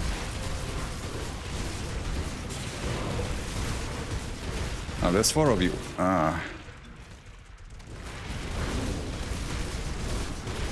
Also, ooh, where is my health going? Didn't hurt like this before. There's a beast warrant. Yeah, it seems like they're dropping a lot more than before, but there's no drop rate information about them on Grim Tools. Home of the Arcane Wastes. I so want to make a build around that item, but I never found a build where that would make sense. I'm going the wrong way. Don't have to go around. Last words of Herod. Page 1. Tuha, that son of a spider. So Tuha is the guy that was in Captain Foul's garrison that killed all the workers. Tuha, that son of a spider. He handed me the satchel with the seal. He told me I have served him well all these years, and that I was to have the honor of tossing the twice cursed thing into the maw of the sands. And then, when I walked to the edge, the jackal hit me from behind. I must have blacked out. When I woke, I saw no light above. I've now wandered inside this forsaken place for hours, and everything looks the same. I have no way to mark where I am, or where to go. There must be some truth to the legends of this beast spanning the entirety of the basin. It is like a maze, except living and writhing. And by the depths of nights, the small... What? By the depths of nights, the smell... Can't read. The weak old vomit boiling beneath the desert sun. Disgusting. I've also taken note of several chambers filled with a sickly green fluid. The stench is strongest near them. I've since steered clear of them. I guess I've been reading too much. I'm starting to stumble over my words. Maybe I'll leave some of those lore notes that I have in my inventory for the next stream. I should also actually get more water. Be right back.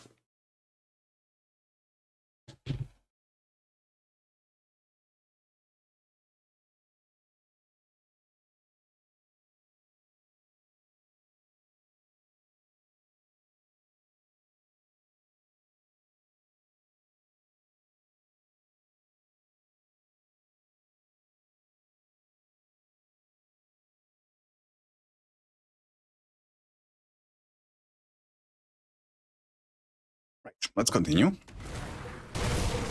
Deworming this place.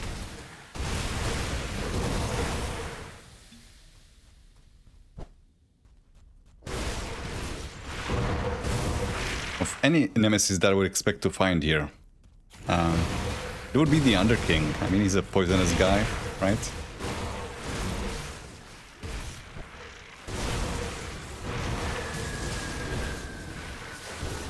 Well, at least we got it out of the way. I still haven't verified if you can get the same nemesis twice outside of Ascended mode. I know you can get it there for sure, but I don't think I've run into the same one twice yet on this character. Within the same session, I mean. So is there one of these hidden areas here or no? No, I guess it's on a floor lower. Let me just check real quick. Should be, because there's like a breakable part of the wall. Yeah, no, it's not here. This is a solid wall.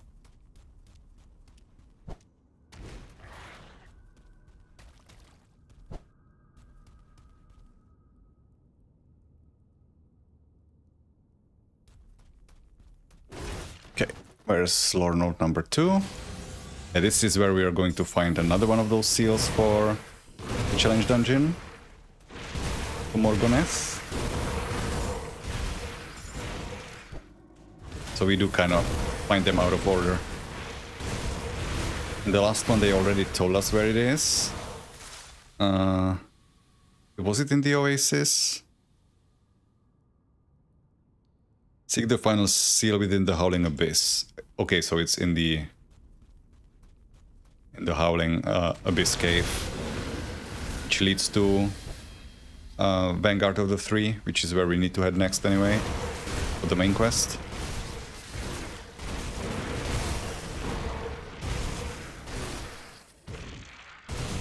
Stuck on terrain.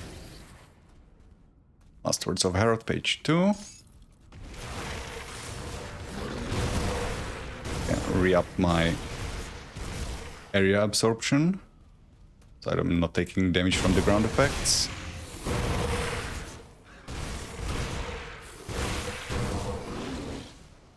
Okay. Where are you? Oh, come on. Interrupting my lore reading. Okay, Last Words of Herod, page 2. I had to pause in my exploration. I've lost track of time and the air here is thin. I found the driest place I could to lay down. I know not how long I slept, but I was awoken by large grubs spraying something viscous all over my clothes, almost like spider webs. Now my skin tingles where it was exposed. I dread to think what would have happened if I had not awoken when I did. Would I have been devoured in my sleep, my senses dulled by the strange sludge? The horrid things retreated when I brandished my sword, but I know they are not far behind as I walk. They are in no rush to have their inevitable meal. I thought my loyalty to Tuha would be how I forged my name in the ranks of the Temple Guard. I must have angered the priest somehow, but what could I have done? I can think of no altercation that would have them do this to me. Unless this fate awaits all who know the location of the seals? How do two people keep a secret? One kills the other. Yeah. You hit the nail on the head. Took me a while to figure out what the phrase is. Again, not native speaker, so I guess that's to be expected. As if you couldn't tell.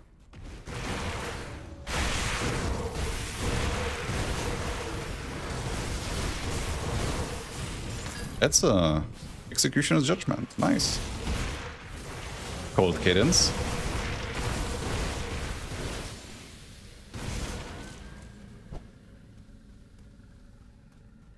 Does Executioner's Judgment do anything for Berserker as well? Oh, they changed it. It's no longer Cadence directly. They now have mod for Deadly Momentum. That's unique. There's not many of those. And extra attack speed, that is a cool way to address that.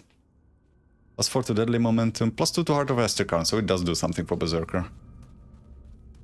But if you're doing Berserker, then I'm guessing you'll be using Onslaught instead, unless you have no cooldown skills in mind.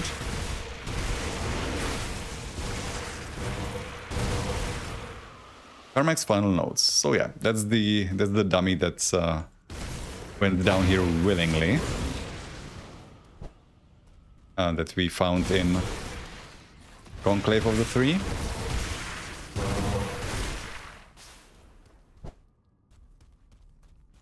Interesting that it's final notes, but I haven't found any of the previous ones. Maybe there aren't any.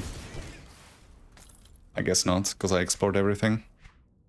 Carmack's final notes. Incredible. Simply incredible.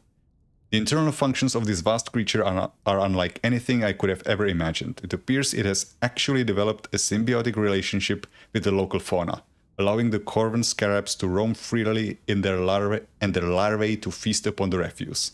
I suspect it is a means for the maw to clear out undesirable particulates. I've also become intimately acquainted with an undocumented form of worm that seems to burrow directly into the maw's insides. The word intimately here does not fill me with joy. They appear to emerge only when a meal is present, as my crew quickly learned. Oh, you dragged people in here! Oh boy. Their deaths were most unfortunate, as I now found myself alone inside the creature. but the notes I've taken on the feeding cycle will be invaluable in my chapter on the Great Maw of Enat. Yeah, assuming you can actually write it, you know. Alas, the viscous material the worms extrude upon the flesh seems to be having an ill effect upon my ability to walk. My legs now feel like gelatin. I'll have to gather a sample at the next opportunity for posterity. I expect it will not be long before the opportunistic feeders return. The very air here is a toxic miasma that disorients and overwhelms the senses, which makes intruders easy prey. I must admit my hubris got the better of me in venturing inside this creature. You think? But what self-proclaimed explorer could turn down an opportunity of a lifetime? While I will inevitably soon join the ranks of other prominent pioneers in the field of zoological exploration that lost their lives in their field, I fully expect that my work will feed the voracious curiosity of future generations. May they complete the picture which we started this day, and do so remembering the name of Carmack. Nobody will ever hear about anything you've done. Which, I guess, you know, can be neither distress nor comfort to you when you're dead. Is this it? Yeah, this is it. Where is the... There is the corpse. Yeah, some extra items, nothing special.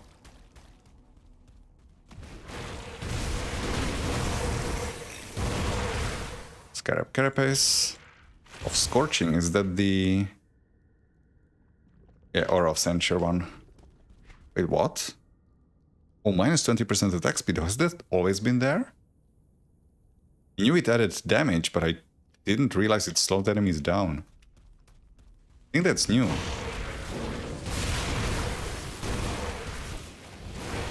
That would be a Mage Hunter using a shield. I always wanted to make an Oradin build, but this wouldn't be it. Actually kind of curious. What kind of build could you even make around this shield? It's like tri-elemental. Would Mage Slayer use it maybe? Tri-elemental Flames of Ignafar? But why would you take Arcanist for that? I guess if you need the cast speed. Otherwise you would take something with resistance reduction on it. Like Oathkeeper or Demolitionist. But I guess, yeah, Mage Hunter does support Arcanist and Inquisitor, so that could be an interesting option. Unless there's a better offhand.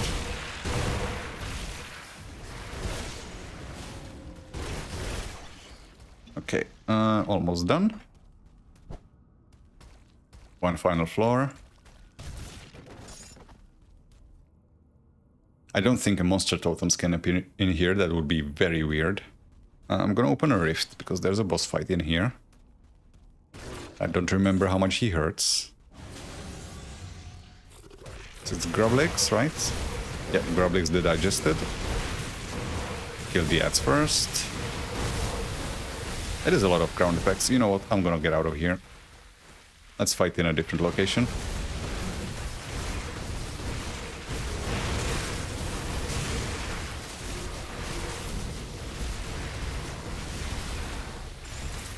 Not bad. The onslaught stacks are definitely paying off in terms of our damage output. There's our first seal. The Badge of the Infernal Dreams. So yeah, if you do not know about the hidden fortress in the Korvan Sands, then you might run into this place first, and this place will tell you where the first one is. In the darkness-bound, Morguneth's vile tongue saw 7 fall from grace. Joined in the night, his fate became theirs. No longer will they bask in the light of the eldritch sun. They crave the cold embrace of night, and so forever will they roam its dark tapestry. The way is shut, the heresy sealed. But should the Korvan faith be shaken once more by Morguneth's folly, then seek the second seal where stone meets the bleached sands, beyond the watchful eye of twin griffins. So that's your hint, because there are 2 griffin statues when you're exiting from that area towards, from Korvan Sands towards Karen Docks. I pray that knowledge of this black stain upon the Korvan lands will be lost with our final breaths. And we also have the final notes of the last words of Herod, the last page. Over here. My skin itches and burns, but I must not touch it. Those grubs did something to me, made my flesh soft like meat that had been boiled too long. Jesus, the imagery. My clothes and armor have started to rot and rust away. My hair is falling out. I think this living horror I am inside is slowly digesting me. I must hurry and find an exit before my life is spent, and when I do, I am going to slit that traitor Tuhas's throat like a dog he is. I know where they are taking the second seal, and I eagerly await their arrival in the shadows of that forsaken fortress. But I only have a little flame left, and I see it flickering, drawn by a subtle breeze. To find one's way out of a cave, one must follow the direction the torch is blowing. By the light of Ran, I will have my revenge. I don't think he made it. Because we found it on a... Well, we found it on a cliff, not necessarily on a corpse, but yeah. I mean, if your body is starting to be digested and your hair is falling out and everything just going down the shitter, I don't think you're making it. Even if you make it out of here. I mean, I guess this is a world where magic is real, so maybe healing magic would fix him right up.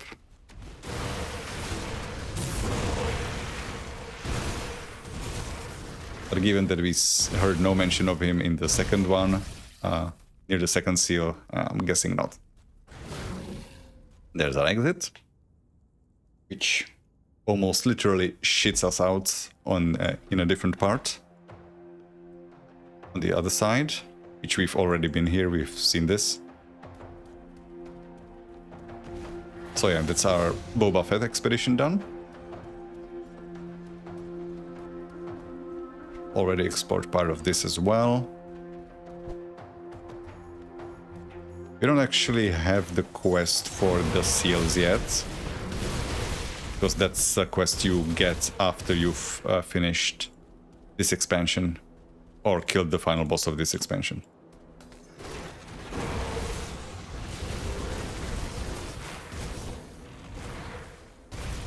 I think Shadow Strike me. Yeah, these guys.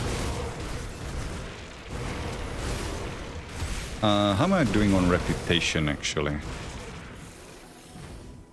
Because I have seen the second nemesis for this faction, but I have not really had a chance to really learn its moveset, so...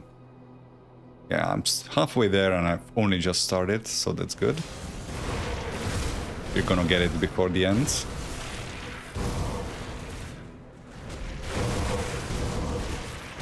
Would like to make it like halfway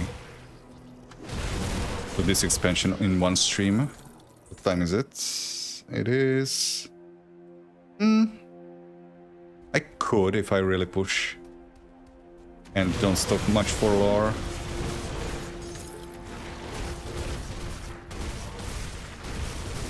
I still have like an hour and a half.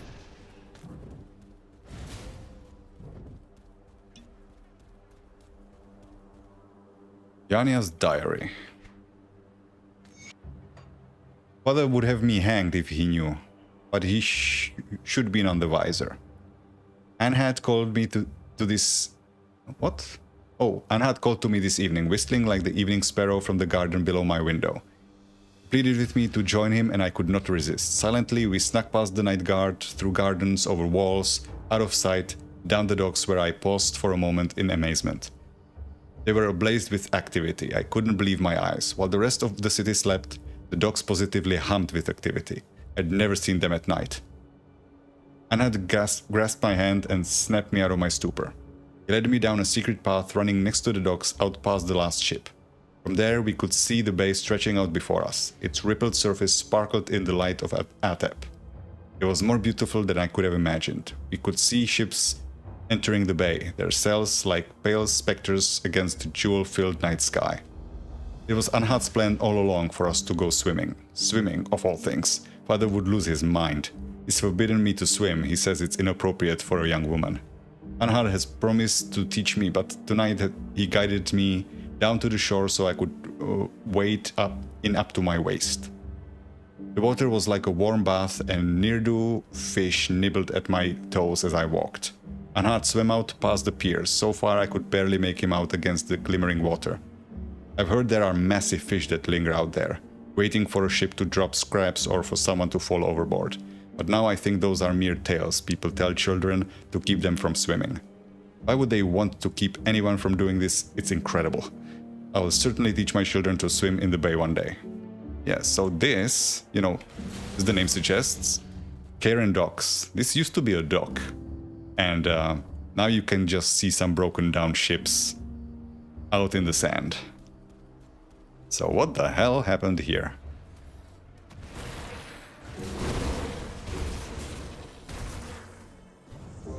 I don't think it was global warming. I mean, in a way. So I guess you couldn't say it was global, it was very, very local. As we'll learn. Another one of those griffin eyes, I don't think it rolled well. Ideally I would just be looking for a double rare, not for this build, but... Oh, it's a different griffin eye, it's a Korvan eye. Armor to Iskandar's elemental exchange and elemental damage and armor to battle surge. Huh. So that would be an evoker? Like a heavy armor elemental evoker? That's an interesting concept because, once again, Berserker has very little to do with elemental damage. It supports cold, but not all three elements together. There's no elemental resistance reduction there, unless you add it. And there are not many ways to do that either.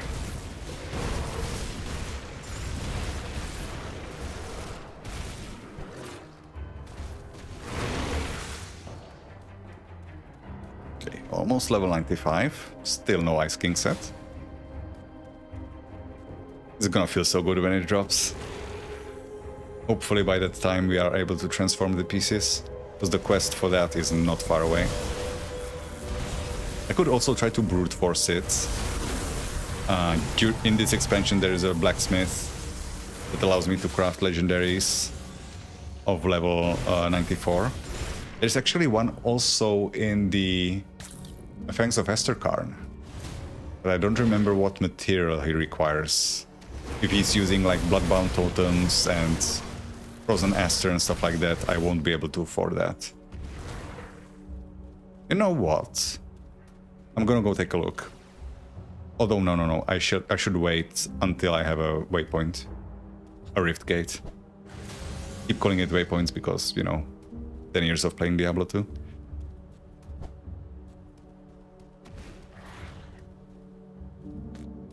Yeah, more ships in the sand. So this place, this is important for the secret quest of this expansion. This is only here on Ultimate, this little crate. Once we have broken all of the seals, this will open up. We have currently broken 2 out of 6.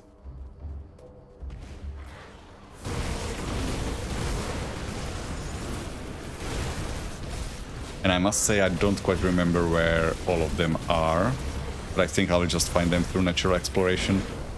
They're not that hidden.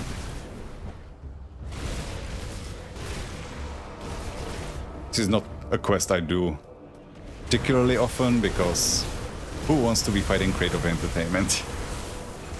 It's not a joyous ride.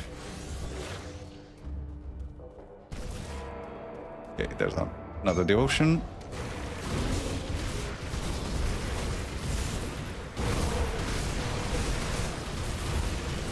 Ow, that hurt. Nothing useful. Korvan Spolders, Gargoyle Waste Card, nothing new either. So, devotion points. Where are you going? Finish off Rumor. What is more useful now? The Vitality and DA? Sure. More lore. If I feel like it, I'll read through it at the end of the stream. But I've done a lot of reading already.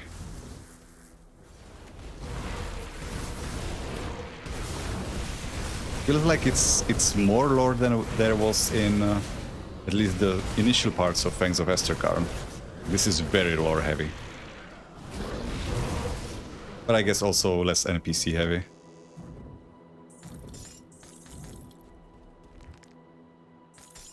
What's our reputation looking like? We're almost done with... not quite.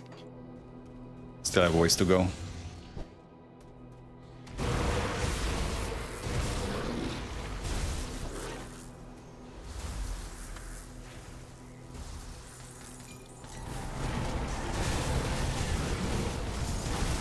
Stop dropping shit at me. Like I'm fighting those damn Frozen or Frost Clan Grobels in Fangs of Esterkarn again. Death from above. Wait, final entry, what? Writings of Rion the Scholar, but I've only found one so far, right? Oh yeah, they are out of order. Because he came ashore, because these used to be docks. He came ashore here, he did an expedition to the Korvan lands, and then he came back. And this is where he left. So yeah, these are going to be out of order. I'm gonna keep them and then read them in order when I have everything. Will make more sense.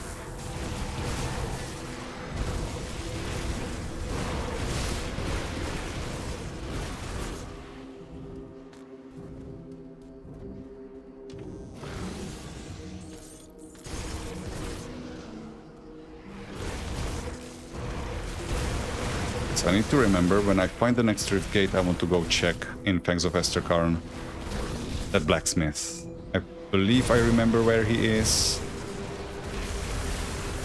Although, is there a close rift gate there? Might have to do some running. Because it's in the cave after... Wait, what is that place called?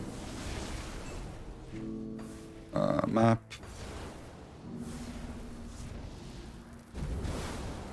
Frostvale Highlands.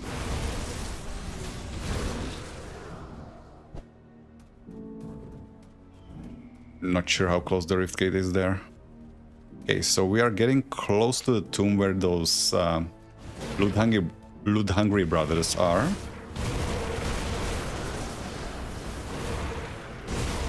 And I don't necessarily need to be killing all of this, but I do want to reach Nemesis status with the Eldritch. Because I want to give the Nemesis a proper fight. So far I've only killed it on a pet build that basically doesn't even have to look on the screen. And interestingly, even that pet build is not able to beat the Uber version of the secret boss of Fangs of Esterkarn. So... yikes. I think people have already beaten it, but not me.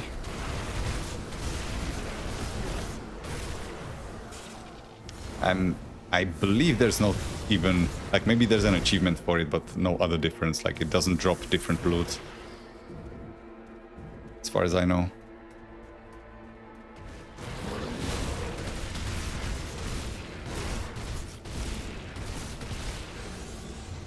That's that. Almost level 95. There we go. 1 kill away. So I wanted to finish up the Blood Frenzy because I'm missing 1% attack speed. From that. Should also maybe remove the environmental damage protection from the energy potion now, because it's no longer relevant. It is, interestingly, it is relevant for the secret quest here. In fact, in 2 different places. So maybe I will keep it around. It's not like I can apply that much great stuff onto the energy potion. I'm still missing some of the recipes or modifications because those only drop from the final boss of Fangs of Esterkarn, which I cannot fight yet. Because it's locked behind a quest.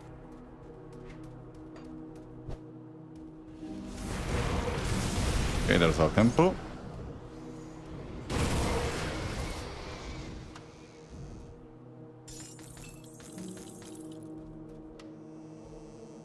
Anorak's journal.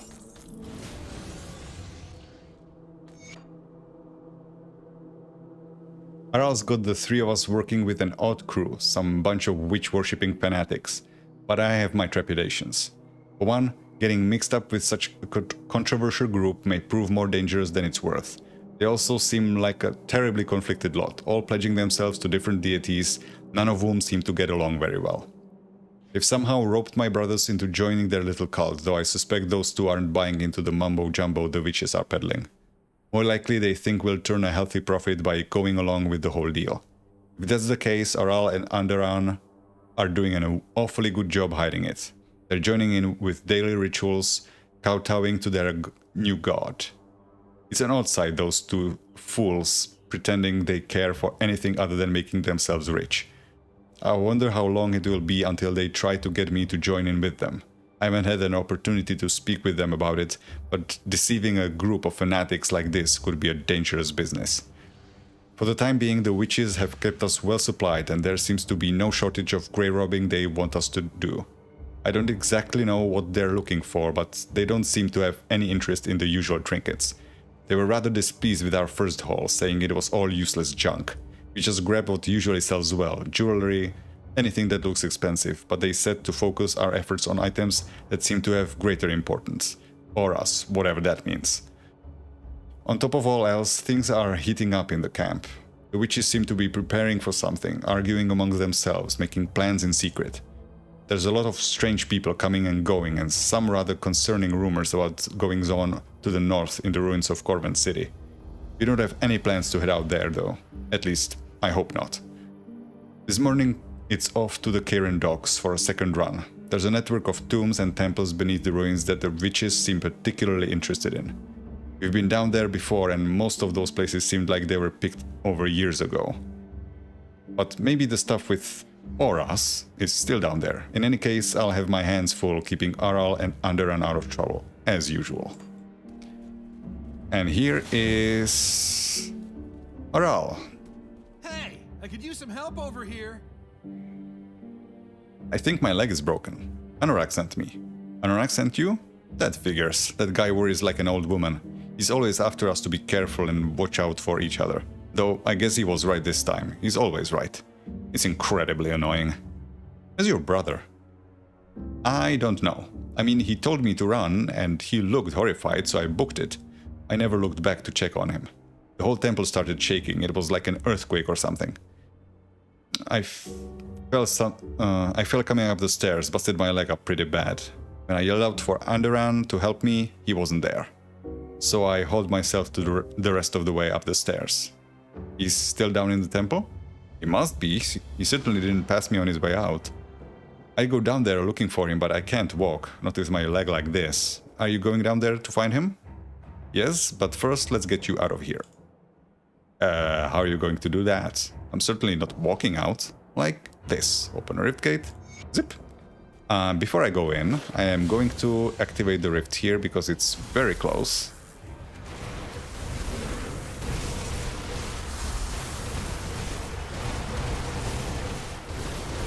And now I've forgotten what I wanted to check. Oh yeah, the blacksmith in Fangs of Hesterkarn. Slithbane. Was it Bloodbound Totem? Yes. Nice. And Celestial Lotus. Those are rare. For an expedition, again, I'm gonna read those when I have everything. Why is this the third entry? I'm missing the second. Oh no, I'm not. Okay, good. Okay, get to the rift. Oh, I'm too far south.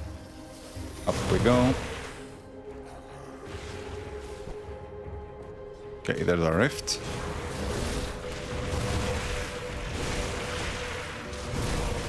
Clear this out, then I'm gonna go check on Fangs of Hesterkarn Smith. I think it may only make sense that he would use the materials that you find in Fangs of Hesterkarn, right? So it's probably not gonna work out for me. Postvale Highlands. How far is it? Oh, it's very far. Oh boy. Might not be even worthwhile, but I'm just gonna run through. I'm not gonna fight anything. I do not need reputation against beasts. I already have Nemesis. I've killed both already this session. There is a Savage Totem though, and I do want blueprints. So I guess I will do that while I'm here.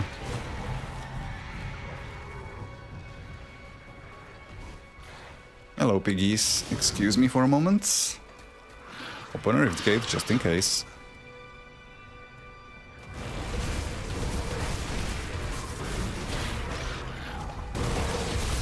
Ah, an infernal again. Well, at least it's dead already. The tropic coil. Not for me. I mean, I could probably use it on my current version of the build, but it's not gonna stick around for long. Oh, again, this regen, Jesus. Nope, no blueprint. God damn it. It is +2 to Werewolf and Solel Witchfire, so yeah, I guess if I was sticking with this build... It's also attack speed. Actually, I could swap. Can I afford the resistances? Let's see. Send these off. It will give me poison and vitality. So if I replace the Devourer Ring, the right one, that's just a straight up upgrade, right? It's slightly... Oh, the flat damage is just about the same. But I would actually prefer to replace the left ring, because that one doesn't have attack speed. Which would cost me 60 poison, which I cannot afford. Damn. It wouldn't cost me 60 poison, it would cost me 20, or rather 19 poison, but I still cannot afford that. And vitality resistance would make up for it. I would also lose 45 pierce, which I can't afford either. Well, shit. I do not have full augments on everything, so I guess I could fish for those, but given that this is not even the build we're gonna be playing, as soon as we get the Ice King, it's probably not worth the hassle. They get me out of here.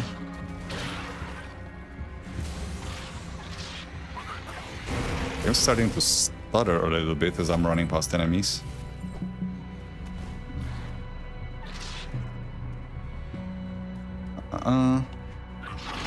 This is so twisted. The path, I mean. Get across. Wait, don't tell me that there's a... Holy shit, I went to the wrong rift gate. There's a rift gate right fucking here. I clicked the wrong one. Well, at least I did the totem. Not that I got anything out of it, but fucking hell, man.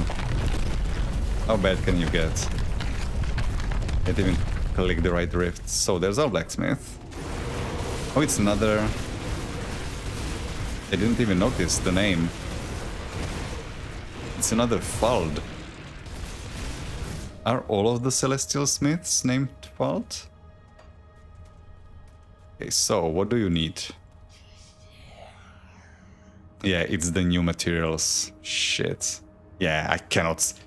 4 aspects of Baronath for 1 armor. No way. Absolutely not. These are such valuable resources, I'm not spending them on this. Yeah, so I'm gonna do this on... on the smith in Forgotten Gods. Because that one requires materials that I have plenty of. There's one in the base game, but unfortunately that one crafts items like legendaries at level 75. So that's not good enough. And there's another one in Ashes of Melmoth. And I believe that one crafts items of level like 82, 84. Not max level. So... can't do it elsewhere, unfortunately. I mean, I'm hoping we do reach the point where aspects of Baronath are so plentiful we just can use them frivolously on crafting like that. But it seems like those will be really hard to get for a long time. Maybe they will change it. Because currently the best way to farm aspects of Baranath is to keep picking flowers in a frail valley. There's like a series of 4 very close to the rift gates. You just reload the map, pick a few flowers, quit out, start a new session. And that doesn't seem like a fun way to farm. And then you turn those flowers at a ratio of 10 to 1 into aspects of Baranath. And those onslaught stacks are so tiny under my feet, because I'm such a big werewolf. Kinda hard to see them. Oh yeah, and I can have up to 6, right? Because I have 2 hitted cleavers. Yeah, up to 6.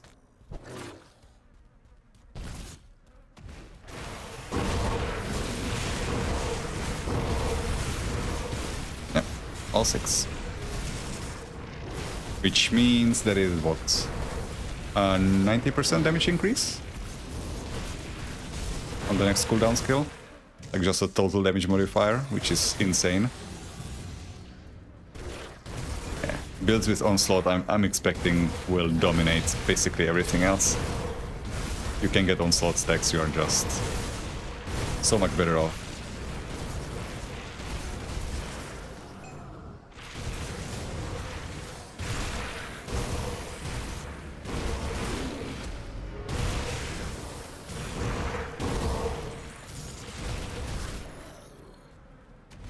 Okay, so Ghoulish Hunger is maxed.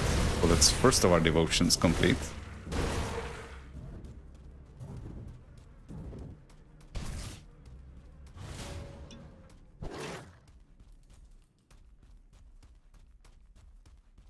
Oh, and there's a rotting corpse. Wait. That seems odd though. I never noticed. This is supposed to be the brother that's died down here. But he died not that long ago. He should not be rotting.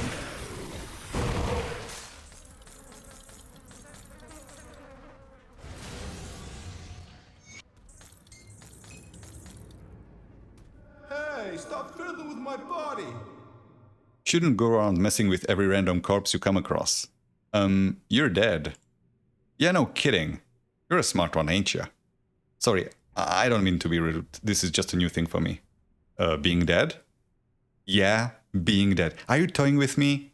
I gotta be honest, stranger. I don't feel dead. I mean, I can see you there poking around my corpse, but there I am, just standing here. I guess I'm a ghost or something? What do you know about that? Your brothers sent me to find you. Aral and Anorak? So Aral made it out all right? That damn rat. When I told him to run, I didn't mean for him to take off on me. I suppose I can't blame him. Probably scared the pants off him screaming about how we had to get out of here. What happened down here? Well, we go down to the heart of the temple expecting to find nothing but skeletons and a bunch of loot. But there's a crazy old man down there with an army of ghosts.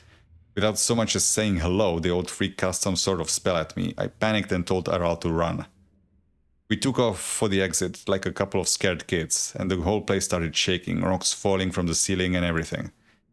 I was dodging left and right, but I think one of them must have clocked me right on the melon, because everything went black all of a sudden.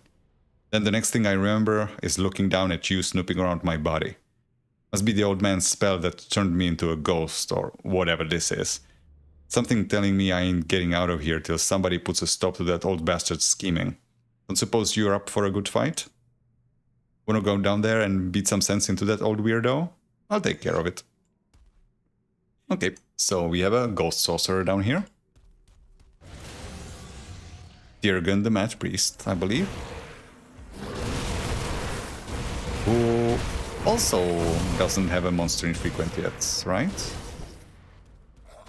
Again, unless that has changed. Here we have another shrine that's gonna complete our rumor. Murmur. Rumor is the effect, not the devotion. I keep mixing them up.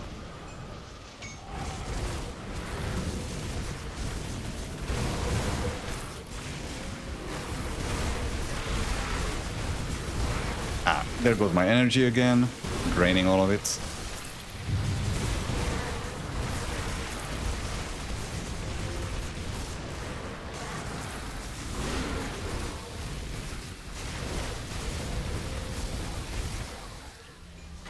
This is unpleasant, losing all my energy all the time. Blood Reaper, Turin. Okay, let's finish. Murmur. There we go. Why am I taking damage? Oh, flies. So, we still cannot take Korvan though, because we are missing... Oh, that's not the right devotion. We're missing 4, which we will get in here. I can unspec 1 point over here now, because I only need 3. So I am gonna do that before I forget. We do have a spirit guide, even though Sadina is dead, because we made it here. We also have one in Turnhold. So let's do that real quick. I sense turmoil. Okay, remove this. No longer necessary. We do still need this. Stay strong. For now, until we finish Kraken. Which is currently not giving us anything because we are not using a two-handed weapon. Let's can ship over. Oh yeah, let's get rid of the beast warrant. There's my papers. There's my papers. I had a double rare somewhere, right? That I wanted to save. Not this one. Or I may have sold it in the previous batch. I think it was a shoulder piece. And I sold it.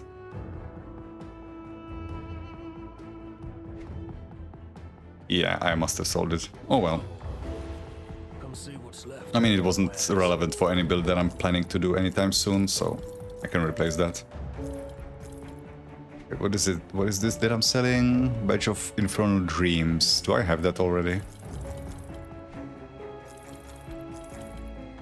I do not want more wood chips. Oh, I cannot sell them. God damn it, throw it away. Not going to Beaver Country anytime soon. Put it to good use. Okay, Awakenables. Do I have Infernal Dreams? I do already. Okay, I can sell it. Keep an eye out. See anything you like. See you around. Wait, where am I going? The Rift Gate is up here.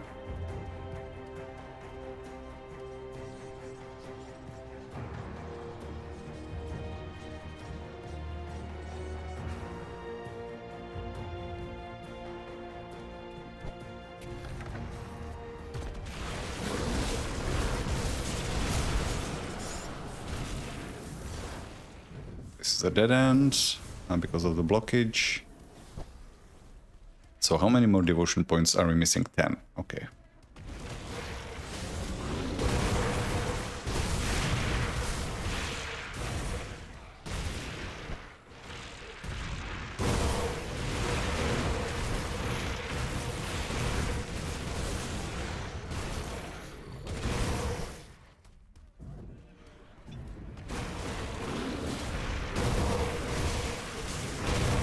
Not far from Tirgan now. That's another boss here that was kind of scaring me when the expansion released, but I think he's kind of okay now. The issue with him is he fires a number of projectiles that like split on impact, and they do not split very far. So if you get hit by the main projectile, the little ones drop around you and then explode, and you can get shotgunned by all of them. I believe they do some physical damage because they always hurt no matter what my resistances are. But they are probably cold and physical. Okay, another chance at a blueprint.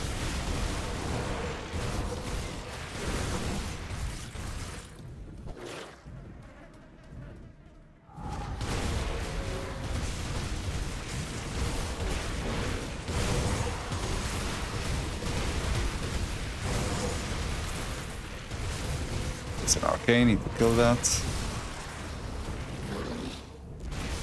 Oh yeah, I forgot, I wanted to look up where What is his name? Locksmere spawns, because I wanted to test how his dispel works now. His nullification, I should say. So last time I went in was in Plains of Strife. He wasn't there.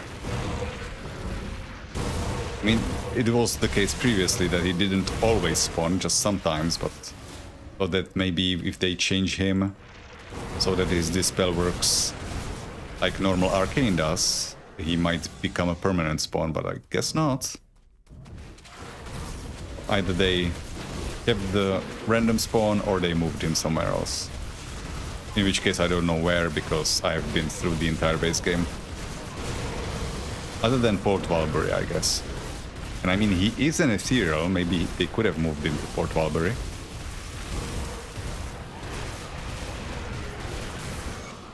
Yeah, no monster infrequent on this guy, fortunately.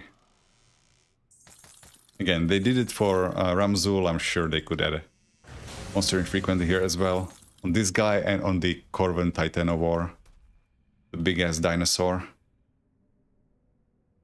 Okay. So that's that part solved. We have just a little bit left to explore here. No quest relevance anymore. And then we are going to go to the area where we can get the tome for transforming set pieces. I could also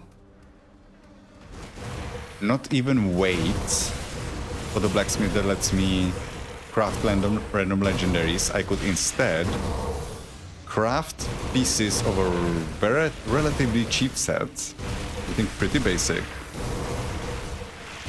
and then use the transformation from one set piece to another between sets. So like make one set item into a set item of a different set and basically try to roll into it randomly. There's a lot of sets though, so chances of me hitting that Ice King are pretty low, and I would need to hit 4 pieces of Ice King. So that's probably not a good choice. Probably better off just rolling the random pieces.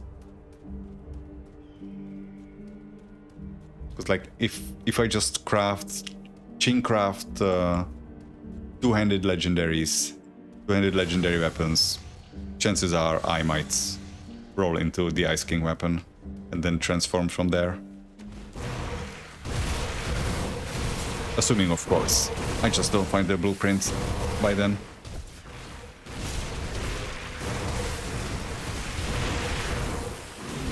I believe Sunbay Oasis is another location where we find one of these crates for the secret quest. I think there's like a hidden area there. And I know there is one in the end dungeon for this expansion. So there's only 2 that I have a question mark on currently.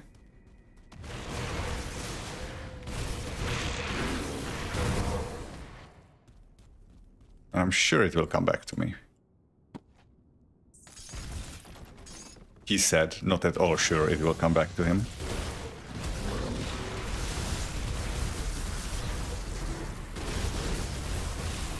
Oh, there is something I wanted to test. Okay, I'm gonna stack up. Okay, so it doesn't consume them. I was thinking like, because onslaught attacks get consumed by cooldown skills, would it get eaten up by Bone Chilling Cry, even though it doesn't deal damage? But it doesn't. That's good. Well, this is another shield that doesn't actually drop only here. So again, another named boss that doesn't have a monster infrequent specific to him. Because those are the same shields, are they not? Scarab Carapace. Maybe the Scarab Carapace doesn't drop normally. I think it does. Again, shoddy memory.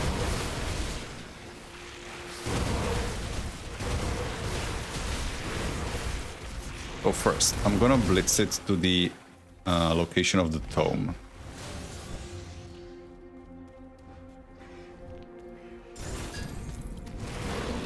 Demon Slayer's Defense, that's a set item. Burning Shores. Where is it? There it is. I cannot fathom what fate has befallen us. The water in the bay burns as if it were a liquid flame. The countless ships docked along the piers consumed in an instant like twigs in a blacksmith's furnace. The hellish flames reach beyond the bay and threaten our city, our homes. I still hear the screams of sailors as they burned alive and the chaos in the streets as the flames spread. My body is numb with fear, but my mind is racing. I cannot comprehend the sight I bore witness to in the dawn's light, or what would bring such unimaginable tragedy upon us. The bay's flames linger in my mind like an unending nightmare. Were it not for Yihran's calm mind and quick action, I may have perished in the initial frenzy that ensued. While others panicked and fled, trampling each other in the process, Yihran gathered us up and placed us in his wagon with a small satchel of supplies. Without delay or thought for himself, he sent the horse into a gallop towards the exit gates. He refused to come, saying that he had to stay and try to help others. As refugees continue to gather at the Temple of Osir, I've seen no sign of my dear husband. I do not know what has become of him, but I fear our future may be just as bleak. The skies to the north are burning. Red-hot pillars of flame leap towards a dark ashen cloud that hangs over Korvan city. Whatever curse has stricken the Karen dogs appears to continue there as well. I pray that we will find safety to the south. Yeah, so that has turned for the worse very quickly. I guess maybe some of these lore notes might have some explanations that I skipped. I mean, we will get to all of it. I also realized that I was completely wrong about the area where we found the second seal.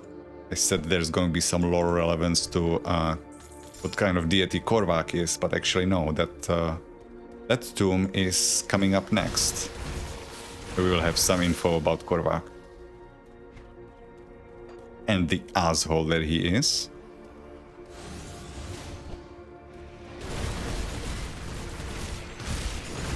Okay, so our next parade is right around here.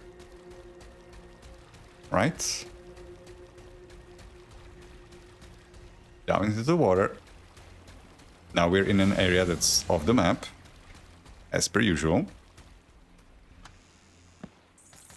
There's just some stuff. Some griffins will drop on us. And I believe up north here, hidden beneath these, I clicked it automatically. Hidden beneath these palm trees is our next seal. But it is 3 out of 6.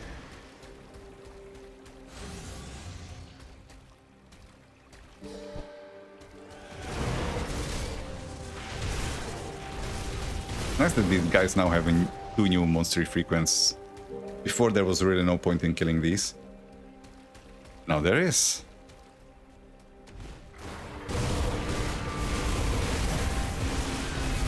Yeah, there's our Scent Cone Slicer, so the same item that we dropped from Galfang. No, sorry, from the Korvan Titan of War. Can drop from normal enemies as well, so the Titan of War. Maybe it has a better chance to drop monster infrequence. I guess it would have some point farming that, because it's pretty close to a Rift Gate, right? So that would be a decent farming spot. So there we have our quest marker for the book. Should hand it over immediately, because I think the inventor needs a little bit of time to read it. So like, you do not get an inventor immediately out of him. You need to give it to him, leave, and then he will be available. So let's do that. Oh, this wood chip is gonna get on my nerves. I'm just gonna put it in the stash with my super secret stuff. Where is it? Super secret? Where's the wood chip? There it is. Oh, there's already a few here. I'll keep an eye on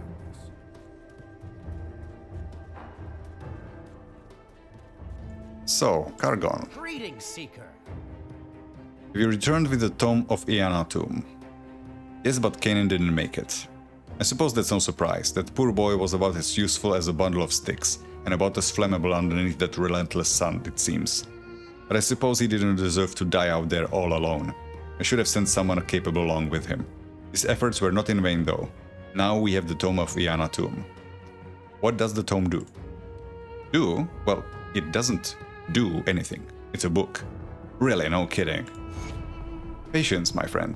It's not what the book does, but what knowledge it contains that matters. You see, this tome describes the art of transmutation, a technique developed in the Korvan basin, but lost when the nation crumbled underneath a god's boot. I've been searching for it my entire career. With the knowledge contained in this tome, I can use the magic imbued within objects attuned to the presence of others to alter their very nature. So yeah, he can mess around with sets. It's no petty illusion either, my friend, but the power to bend reality itself. I can test this technique on some of your equipment if you'd like, but you'll need to give me more time to decipher and study the text within the tome. Fascinating. Yeah, so he's not an inventor yet, but also we don't even need to come back to him. As soon as we unlock this ability, it will be available to other inventors all around the world as well. So this all goes. While I'm here, I could technically keep the Demon Slayer defense and try to transmute it to a different set piece. How expensive would that be? I can actually take a look in Devil's Crossing, right? I don't remember how many resources it requires. You can already do that, right? Yes, we can now do absolutely everything on the inventor. So let's say I put this amulet in on the transmutation side. Transmute cost to a different set. It eats up Celestial Lotus. And 150. I mean, the chances are so low that I'm gonna get it. Right? That there's no way. And I would need to do this 4 times. No. That is foolish. Expenditure of resources. Literally all it takes is for me to find the blueprint and I'm set. And given that I've already found the blueprint twice on other characters, it shouldn't be too bad. It certainly drops. And the more blueprints you find, the fewer are in the rotation, so I've already read a number from the expansion, just not the Ice King, intentionally. I wanted to return to Anorak. Hello again, traveler. Thank you for bringing my brothers back. What's left of them. I'm glad I could help. I have to be honest, this is all very strange. I don't really know how this is happening, the thing with the ghost. I suppose I don't really care. That thing, my brother, he's as much Underon as he was when he was alive. I'm just glad to have him back. So, got Bismiel reputation, Mark of Drieg. What's Underon's ghost doing here? You're asking me? I have no idea.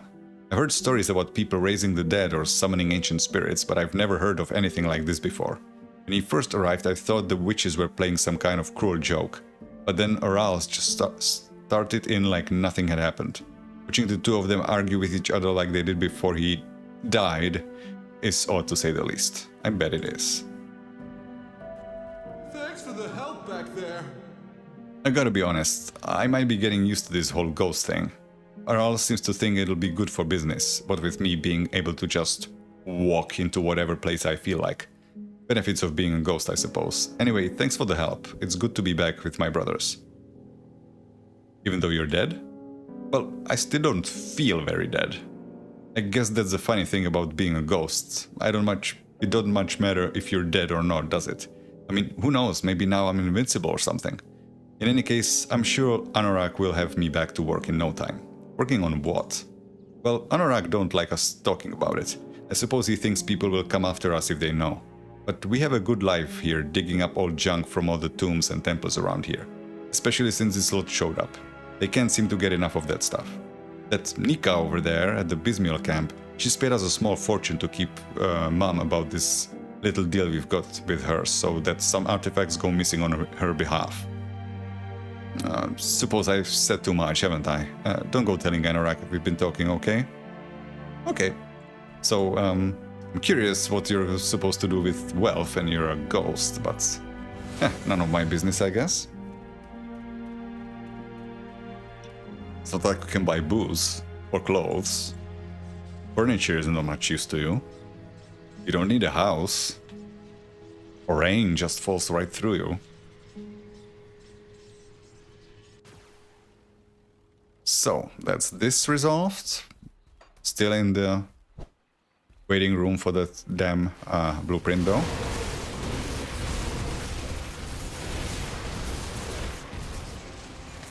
The Grey Knight.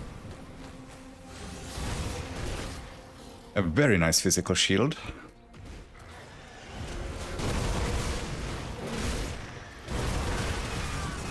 For some very juiced force wave and judgment.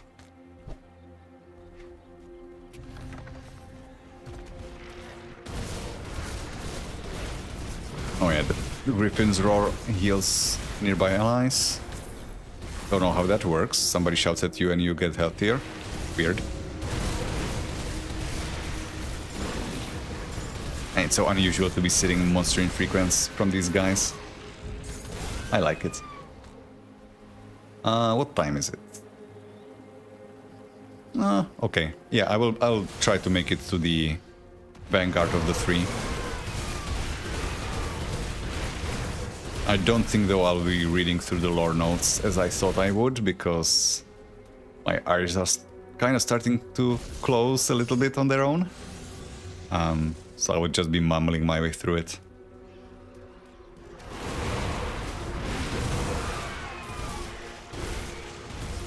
And this has been a lore-heavy episode already.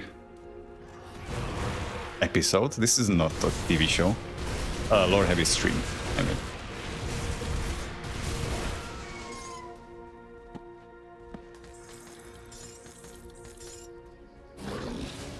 Don't roar at me. I'm curious what the sound is gonna be when I'm gonna be playing Were Raven. It's just gonna be cawing at me the whole time and I'm trying to tell it to do something.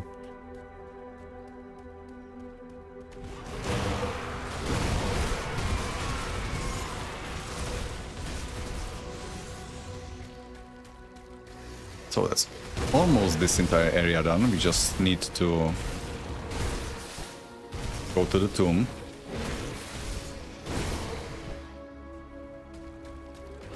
Don't remember what it's called, like Sanctuary of Horan or something like that. That is a lore note that I am going to read when we get there, because that's important.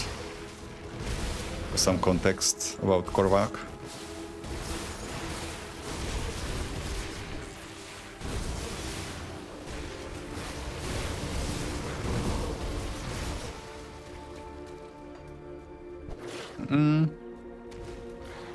This is a bit of a labyrinth, so we're gonna loop around back up.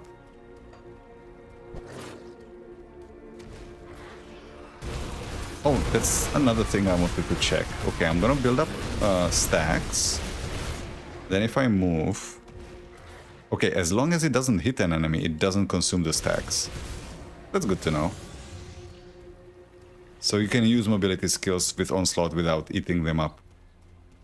If you're just using it for mobility and not fighting. Very smart.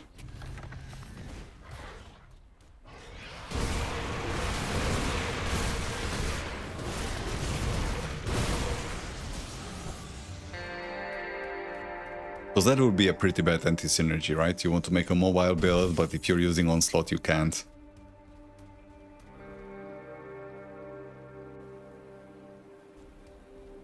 Yeah, Sanctuary of Horan. Hey, I remembered something. What a rare sight.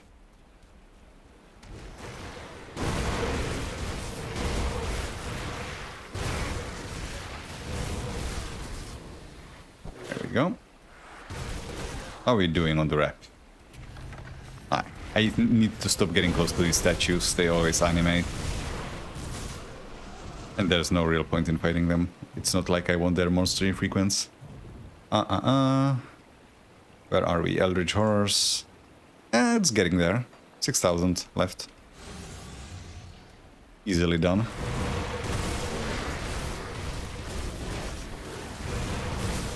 It's a shame that there isn't a modification you can apply on the Ascension Altar that would make it that so that you drop more blueprints. That would be very helpful.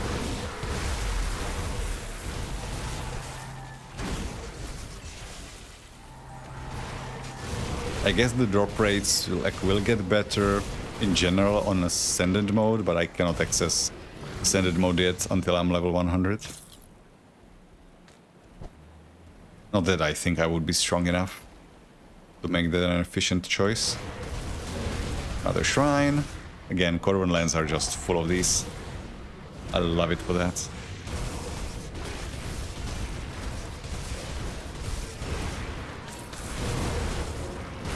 If you're starting a new character and you just go straight from Creek to Forgotten Gods, you get so much head start on your devotions. Ah, touch the fucking statue again. I'm just gonna leave it behind.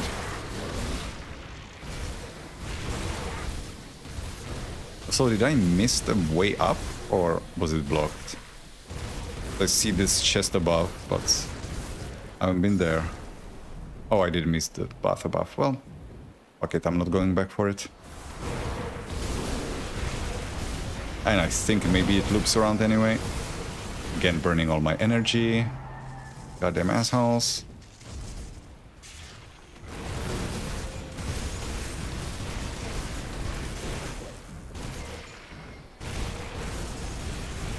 There are actually some of the very few enemies that do that, other than Arcane. Kinda. I don't know if that's an intentional reference to the ghosts from Diablo 2. Which, by the way, were bugged. They were not supposed to burn all of your energy, or all of your mana with every hit. But there was a erroneously applied multiplier to that, so they were burning, what was it, like 264 times more mana than they were supposed to? Never the Usurper.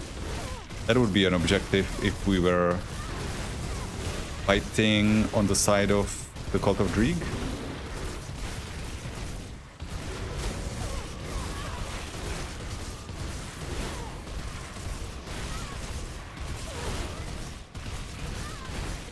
You're tanky. You were tanky. Wild Blood Crusher. I do actually... No, I don't want to save that. Wild Blood is one of the few sets that is not craftable. There is only like... I think less than 10 sets that cannot be crafted no matter what. You can still craft them randomly from the blacksmith that I'm gonna be using. But... yeah, there is no blueprint for it. And I have no idea why. There's no rhyme or reason to which sets can and cannot be crafted. There's the ones that only drop in Shattered Realm. Logically, they do not have a recipe. But like, why is the Agrivix set not craftable? No clue. Same thing with Wild Blood. And I can't remember what the other ones are. I have some of them already saved up. Oh yeah, the Bismios trinkets, the like rings, medal, and amulets also cannot be crafted. So if you see it, make sure to save it. And there's one in tanks as well. I think it's the Stormforge set. I think that's what it's called. It's also a jewelry set, so like amulets, 2 rings, and a medal. Which also doesn't have a blueprint.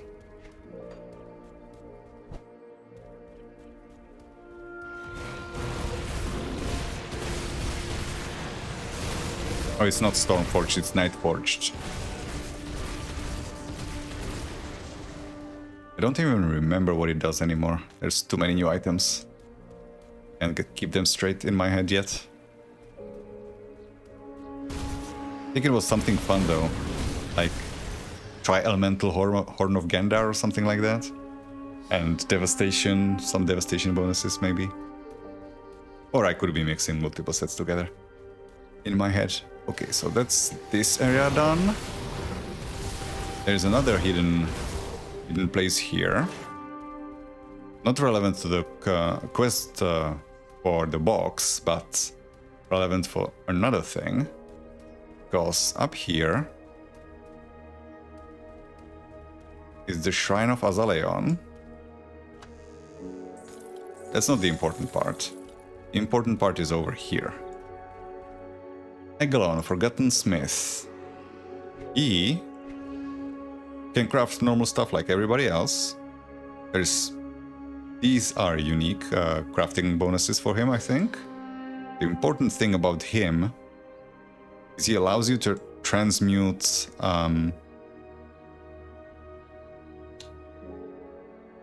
Celestial Essence to random crafting materials. Now, Celestial Essence is pretty rare, so it's not generally super worth it. But now, with Fangs of Esterkarn, this can yield you, I'm assuming, aspects of Baronath.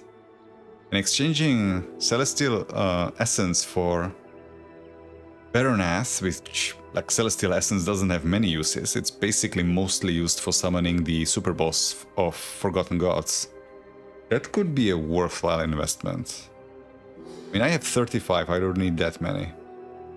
But then again, I don't really need aspects of Baronath. I'm just gonna test if you can even get them.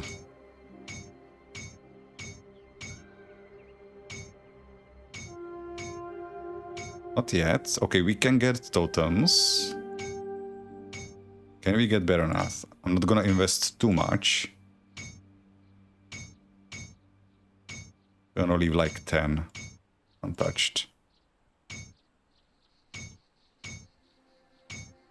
Okay, so either we can't get it or it's just we haven't had much luck. Or it's rarer, which would make sense. Yeah, the rest of this stuff is kind of normal. Nothing unique here, these weight stones. I can craft Eldritch Essence from Celestial Lotus, which I guess that is unique. I don't think you can do that anywhere else. I also picked up a lore note in Horan, and in the Shrine of Horan, or Sanctum of Horan, which is important for lore. It's a Hipkra. Fortunately, you're joining kind of towards the tail end of the stream. I'm going to be stopping as soon as I reach Vanguard of the 3, which is still some distance away, I guess. The Trials of Horan. All who drink of the waters and bathe in their cleansing currents shall give thanks to Horan and be indebted. For it is the blood of his love that gives liquid life to the valley of the Eldritch Sun. Before the walls of the temple gleamed in the light of Ran, before the first of the Korvan people arrived to build the foundations of their faith, there was only Horan. Scorned and persecuted by his people for the depth of his faith in the God of gods, Horan fled to the burning desert to seek a life of devotion in solitude. For a time, the desert provided for him as it had not provided for any creature before him. There, Horan lived happily and spent his waking hours meditating upon his faith. In time, as do all viral creatures, Horan grew lonely. And so he prayed to our Eldritch patron, pledging all he possessed for the pleasures of companionship. As the glow of a tap grazed the burning sands, he fell ill and, though a cool night drew upon him, the heat of the day still burned in his skin. His god bade him sleep, and he slept a feverish vision, and as he slept a feverish vision overtook him. At daybreak, Horan awakened from his dream and set upon his quest. His sole possession, Aineth, the goat which had given the best of its years to run thick with milk for him, and whose offspring he had gorged himself upon, he marched deeper into the desert. The burning light of Ran weighed heavily on him that morning, and for 7 days hence he marched without food or rest. On the 5th day, Aineth, like many creatures before it, succumbed to the heat and could go no further. With waning strength, Horan carried the beast and cared for it until his body would serve him no more. There, at the end of his journey, Horan collapsed and prayed to the Eldritch Sun for mercy. His god commanded he lay dead Aineth to slit the beast's neck and drain its blood upon the sands, and Horan did as his master asked. As the crimson waters of Aineth's life ran out upon the sand, it hissed and burned in the midday sun. From the pool of burning life, there arose a woman. Ayana, she was called, and she poured upon Horan the love for which he had so yearned. Together, Ayana and Horan knew only ecstasy, and for a time they were happy. But their love bore no fruit, and so they once again prayed to their god to say their desires. Thusly Yalia was born, a child of such immense beauty that Ran and Atep both became jealous of how the light of the sun and of the moon danced and sparkled in her eyes.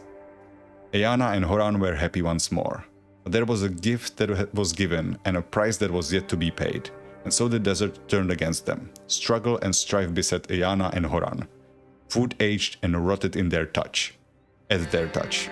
Water turned to sand as they drank, and young Yalia fell ill of hunger. With nowhere to turn, Horan begged his god for mercy, and the Eldritch Sun answered. But to save the life of Yalia, there was a price that needed to be paid. Horan once again did as his master bade him, and gathered up the blade which had slain Aineth. Then, as he stood there hovering over the bed of Ayana, the jagged and terrible blade raised high above him, Horan's faith faltered.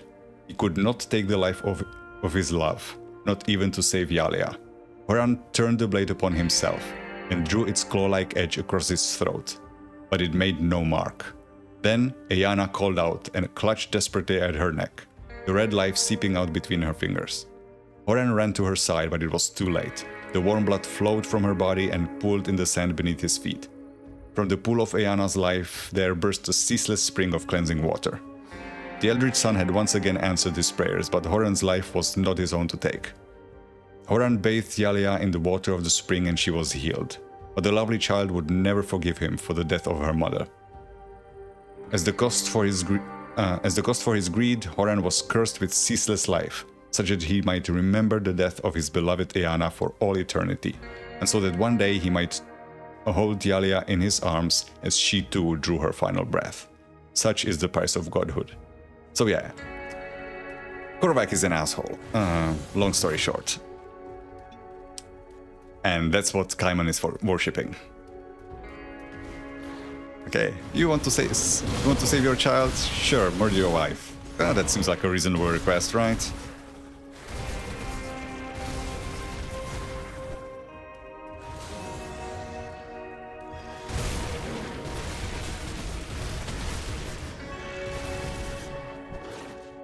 There's gonna be a boss here. It can be kinda hard to find. That was a weird stutter. That didn't happen just on stream, that happened on my screen as well. There's a boss here that drops a pretty rare amulet. The drop rate is pretty miserable. But also, finding the boss is sometimes annoying. For some reason, this guy just runs at full speed around this arena. Or, well, this zone. And you can sometimes just completely miss him, because he's running somewhere else, and you cannot really catch up with him because he's faster than you. I don't know what it is with him. There's two other bosses in Ashes of Malmuth that have similar behavior, and I have no idea why. They are both in the... what is it called? The Ancient Grove in Ashes of Malmuth. Is it just me, or did you shrink? I thought you used to be bigger. It's not a euphemism. Like, you used to be... Am I misremembering? I didn't get it. I mean, I did get Ganavarkar's Sting, which is a monster frequent that always drops, which now supports Acid Avalanche. Interesting, so that would be an Acid Zealot. I still think it's better on an Acid Dervish, personally. But yes, sure, Zealot sounds fun.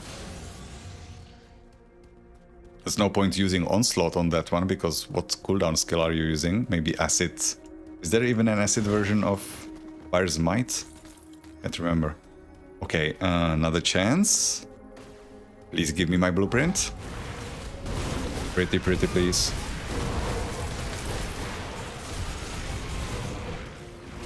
Yeah, the amulet that he drops, that this boss that I just killed can drop. It's Heart of the Sand King, which supports bleed pets.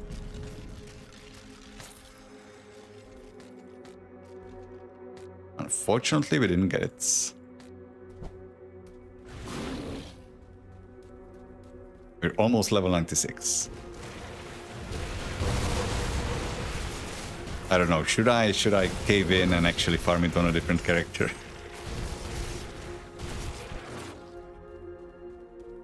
I really don't want to, but then again, I also don't want to keep playing a Chaos Werewolf. I've been playing that this entire playthrough so far, and this is not what I made it for. Okay, and here, this area has also been expanded with the addition of the challenge dungeon for Forgotten Gods. This used to be just a simple little point A to point B dungeon. Basically just a transitionary area, but now there's a side area in here that leads us to the third seal of Morgoneth. And we also got Korvan secrets. So this chest, if I remember correctly, every session you start, one of these chests will spawn somewhere in the Forgotten Gods, but only one. There are a number of spots where it can spawn. And it drops Celestial Essence, right? Yep. One of the few ways you can get that. And given that we just spent, what was it, like 24 Celestial Essence for basically nothing, because we didn't get the aspect of Baronath that I was after. Thankfully, I don't need aspect of Baronath to craft Ice King.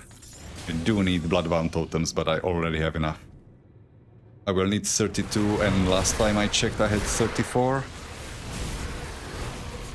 So it will take almost my entire reserve, but I will be able to make it. There's a hidden corpse underneath.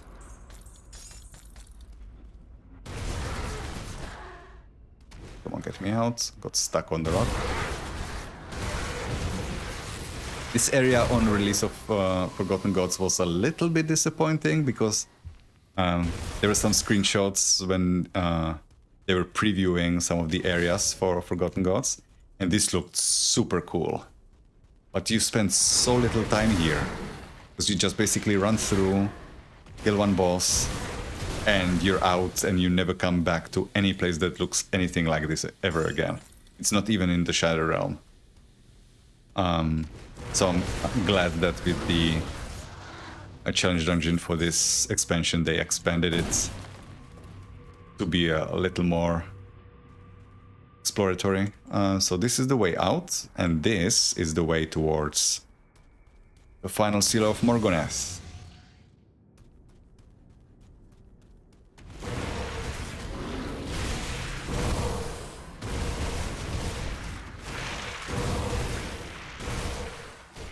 Which is guarded by another griffin.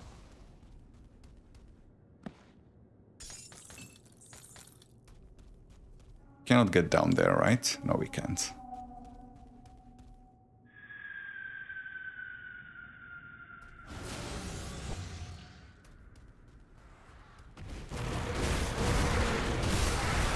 Who has travel log? So this is the guy that shoved our little friend into the Maw of Enat, and the guy that had the blades of Atep slaughter the workers in the Forgotten or Forsaken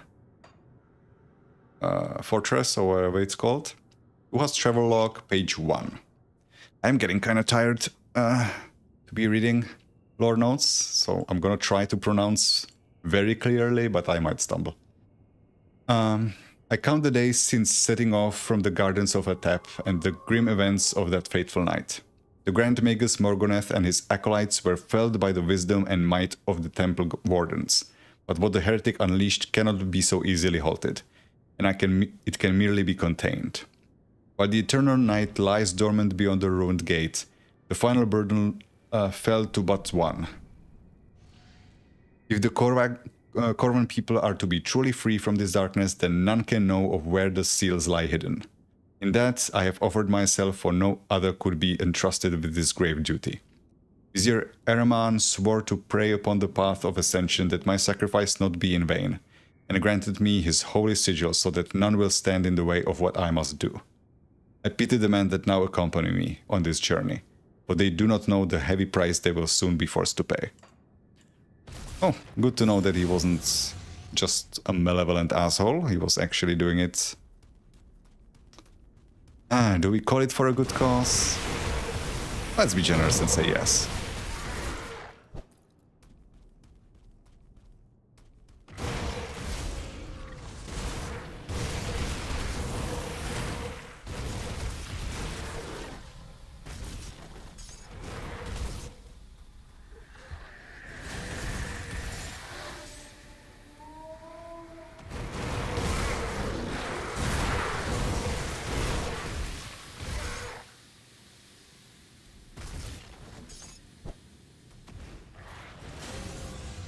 I think there can be a monster totem in here. There's hidden area inside a hidden area, because why not? There's our chest. If I can click on it.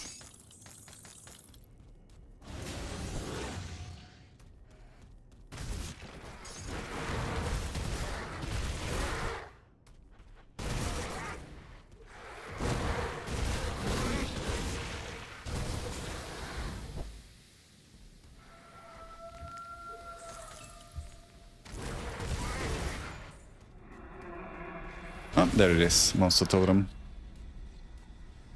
I must say, they haven't been particularly generous this expansion.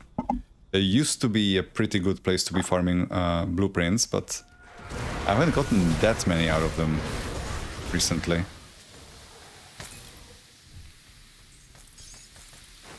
Should open a rift gates, just in case. Although I haven't died to a monster totem in a long time.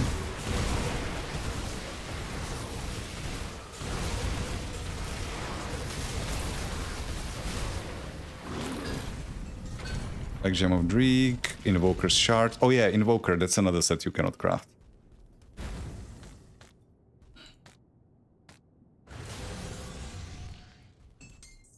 Which is interestingly also a way to kind of nerf the set, because that means you cannot get crafting bonuses from the blacksmith on it.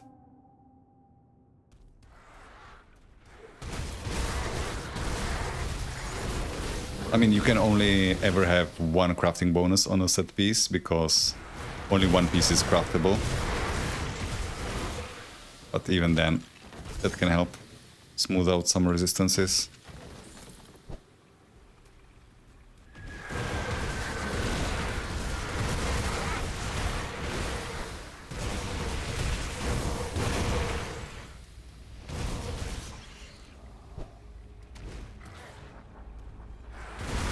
Good job. Level up. 96. What do I even invest in now? Because this is maxed. Oh yeah, we lost a whole bunch of points in destruction because I swapped away from those Bloodsworn Scepters. So I can now invest more points in Second Right for now. Because it's no longer capped. It used to be 22. I actually had to respec out of it some points. And there's no point in investing here yet. I don't even have plus skills for this. Yeah, I guess that's gonna be what we'll do in the meantime.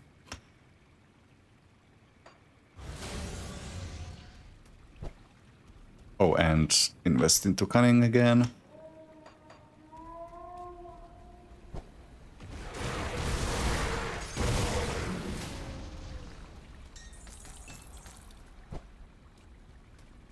Duhat's travel log, page 2.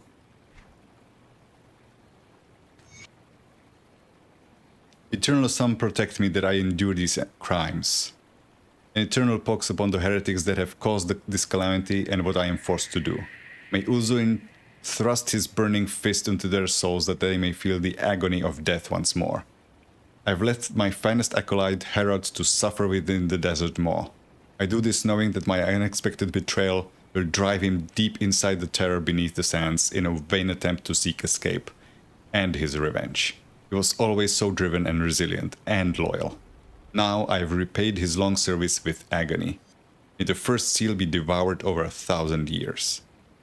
The second seal's location offered little respite from the evils that I was duty-bound to commit. There the lives of my caravan were forfeit, so that their tongues may never slip the location of the cursed object. While this was not done by my hand, the blades of Atep saw to the grisly deed. Their every move felt as if I was the perpetrator. I now set out with what remains of my entourage for the final location, where the third seal will forever lie beyond the reach of the Blessed Sun, and where I will remain to atone for my sins. So yeah, at least he was committed to the point where he actually died with his secrets, as he forced others to do. We have a one-shot chest, Eldritch Essence, and Son of Burning Vengeance. Which is such a weird weapon, by the way. Called Sign of Burning Vengeance. Deals fire damage. Increases fire damage. And lightning damage. Sure. Grants fire retaliation. Sure, makes sense. Makes Lightning Grenado. Gives lightning retaliation to Mogdrogan's Pact. Makes lightning retaliation Aegis of Menhir. Why it's a fire pistol with fire retaliation on it, and called Sign of Burning Vengeance, deal lightning retaliation. That makes no sense. It reminds me that there's an armor piece, like a Dawnshard Hauberk, I think it's called, that grants fire retaliation and then has fire converted to lightning on it, which applies globally to everything, including retaliation damage. So why not just give lightning retaliation then? Ooh, that's new. So this is third seal of Morgonath, and here is a new shoulder piece. Mythical Mantle of Blasphemous Rituals. The scrolls are written in a long-lost language. Merely staring into them induces intense headaches. Infernal Breath. IEE Ground Slam Oak Skin. So, pets, either Shaman, Arcanist, or Occultist. Cold damage, all damage, Chaos, Freeze Res, and Blasphemy. 10% chance on attack. Drains 300 health per second. Ouchies. For 12 seconds. Oh, sorry, for 5 seconds with 12 second recharge. Gives all of your pets 200% all damage and crit damage. Plus 15%. Is this the bird shoulders? Where did it go? Yeah, that's the bird shoulders. That gives you wings. If I turn back. That looks neat.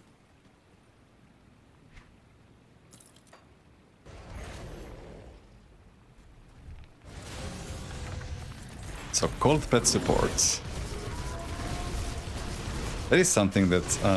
there is the Grasp of Bismiel. A mace, I believe? No, or maybe a scepter. That converts Briarthorn into cold.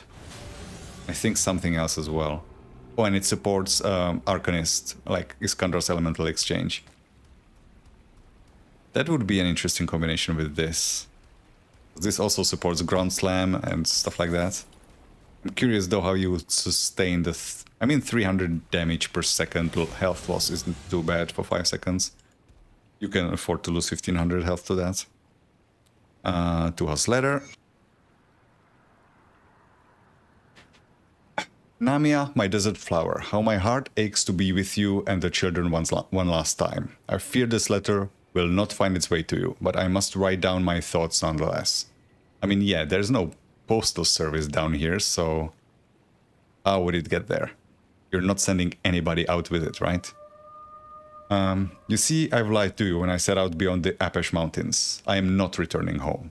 One more task remains that will take me to where even the light of our divine cannot reach, where I will forever remain. While I cannot speak of what I must do, please know that it is of the most vital importance in order to keep you safe, to keep us all safe. I'm sure you think I exaggerate, but after what I have witnessed, I no longer think there are limits to the evils mankind is capable of. In that, I am no exception, for the path I have undertaken is dark with the blood of my fellow men, and men that trusted my every command.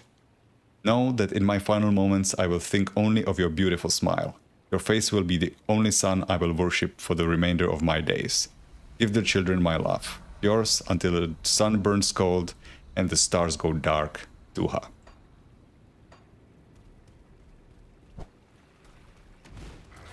Up we go. And this is the way back out. Right next to the exits, and we should also run across a...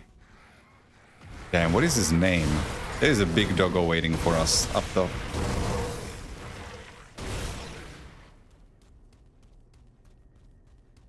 It's not Galfang, we already fought that one.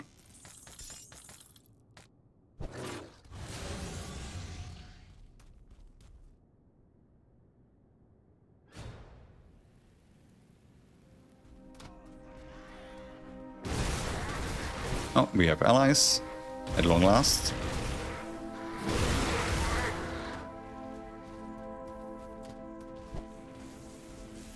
And here is where our environmental damage protection potion is gonna come in handy soon.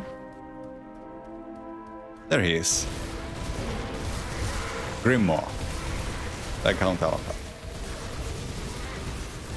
I believe yet another named boss of this expansion that doesn't have a monstering frequency yet. Maybe that will change. Another journal. I'm not gonna read it. I'm gonna save them up. Maybe I will start next stream reading through the lore notes. Because I think in total on this stream I have spent like, I don't know, hour and a half talking to NPCs and reading through lore notes. I'm kind of gassed on reading.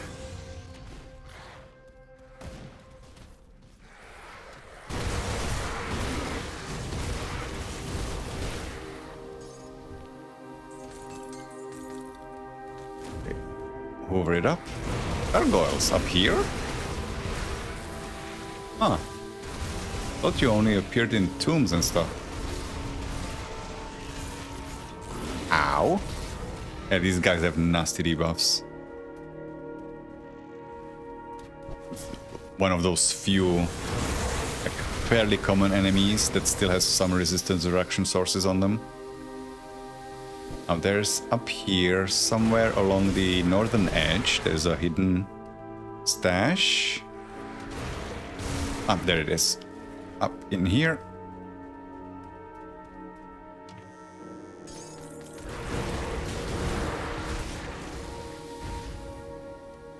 Still trying to remember where the next box is, the crate. Stop running around.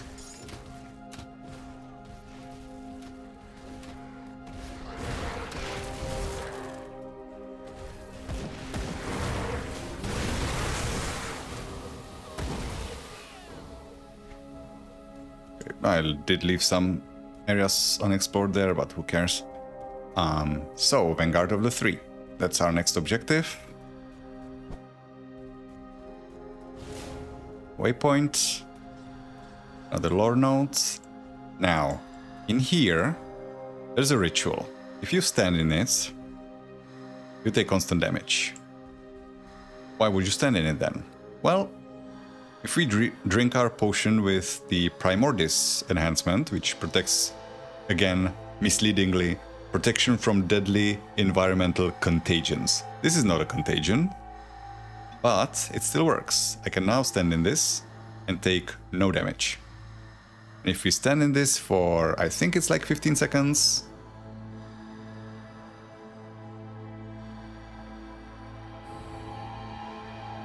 Go on, there it is, Chill Heart. You can only get this sword on ultimate difficulty and only here. It never drops, and you can only get it once per character. So make sure you stash them up, because you're not getting more. And it says, the words "stuck in another reality, please send help" are hastily etched into the hilt. This is going to be important for the secret quest for Forgotten Gods. We will need this eventually after we have broken all of the seals. We have currently broken through, what was it, 3? 2 or 3, now I'm forgetting. The Vanguard must hold. Our efforts to the north have been met with increasing resistance. The fanatics have become aware of our activities and are attempting to push us back. At first they merely tested our defenses. Watching them pass through our defensive walls was a pleasing sight, and the stench of burning flesh filled the air. Unfortunately, they were more prepared during later incursions, and I regret to say that our wards are no longer holding them back. The Sentinels have suffered some injuries during these initial exchanges, but no casualties. The followers of Kaiman have greater numbers than we suspected, and the powers they are harnessing are unlike any we've dealt with before, and more gruesome. In the most recent strike, a bare-chested behemoth of a man, with his face flayed off, charged the Vanguard in a whirlwind of blades. His gut was exposed to reveal a churning furnace of molten flames that he unleashed upon our forces. Within moments he had taken out 4 of our sentinels without pause. Only when we had finally brought him down by removing his head did we realize that his arms had been removed at the elbows and fused with burning hot blades. To our relief, when he fell, the other fanatics retreated. I dread to think what would happen if several such giants attacked us at once. I pray to Dreek that the time to strike is nearly upon us, and that our main force at the Conclave will meet us here, as without reinforcements the Vanguard will not hold out much longer. But do not interpret this as hesitation. We will fight to the last to keep this point secure in the name of the Witch Gods. Yeah, we will actually, if I just step out for a moment... Oh, I can't, because I need to speak to Bysilla first. Come on. Elaine was quite pleased with your performance. But now it is my turn. You've gathered the materials and the power we need. It is time for my favorite part. And what's that? With the materials you've brought me, I have conjured what's known as the Gargan Key. It is an arcane device used by the people that lived here long ago. Its purpose? The summoning of eldritch creatures within the Temple of Atep. Travel north, seek out the temple and find the altar within. There, the veil is thin, and your chances of success highest. Let nothing stand in your way. Not the primordial one's brainwashed fools. Not the temple's defenses. Activate the altar, and bind me a worthy minion. I'll do as you ask. So now we have the Gargan Key. Not so much an actual key, but a collection of strange artifacts combined to resemble one. It emits a nearly imperceptible humming sound. Okay. I'm gonna actually check. Yeah, everything seems to be okay. Yeah, if I step out here, just for a moment. And there are our behemoths. Korvak's Rage Flame. So yeah, Blade Head. This one doesn't have an exposed belly furnace, but other versions of him do, and his arms replaced with flaming swords. That's not common sights. What is coming up to? So we have a quest to go to the Temple of Atep. We also have Sir Lorna here.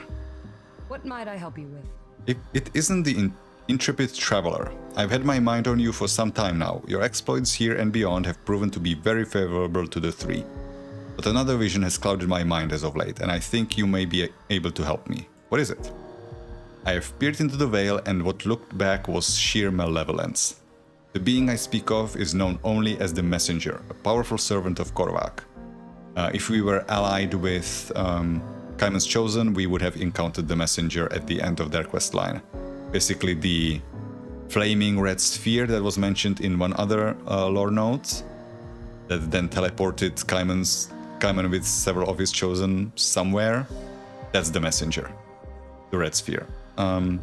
Folktales would describe a fiery visage coming to people in their dreams or in times of desperation, offering them salvation and solace from their life's woes.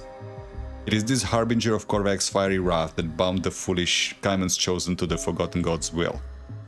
Why it has chosen to reveal itself now is unknown to me, but this is an opportunity we cannot pass up. Eliminating the messenger would be a critical blow to Korvak's forces. We must follow my vision to the place of misery known as the Pit of Atonement. It is an active volcano within the ruins of Korvan city, to the northwest, beyond the infernal wastes. There the messenger awaits us. Seek it out, destroy it.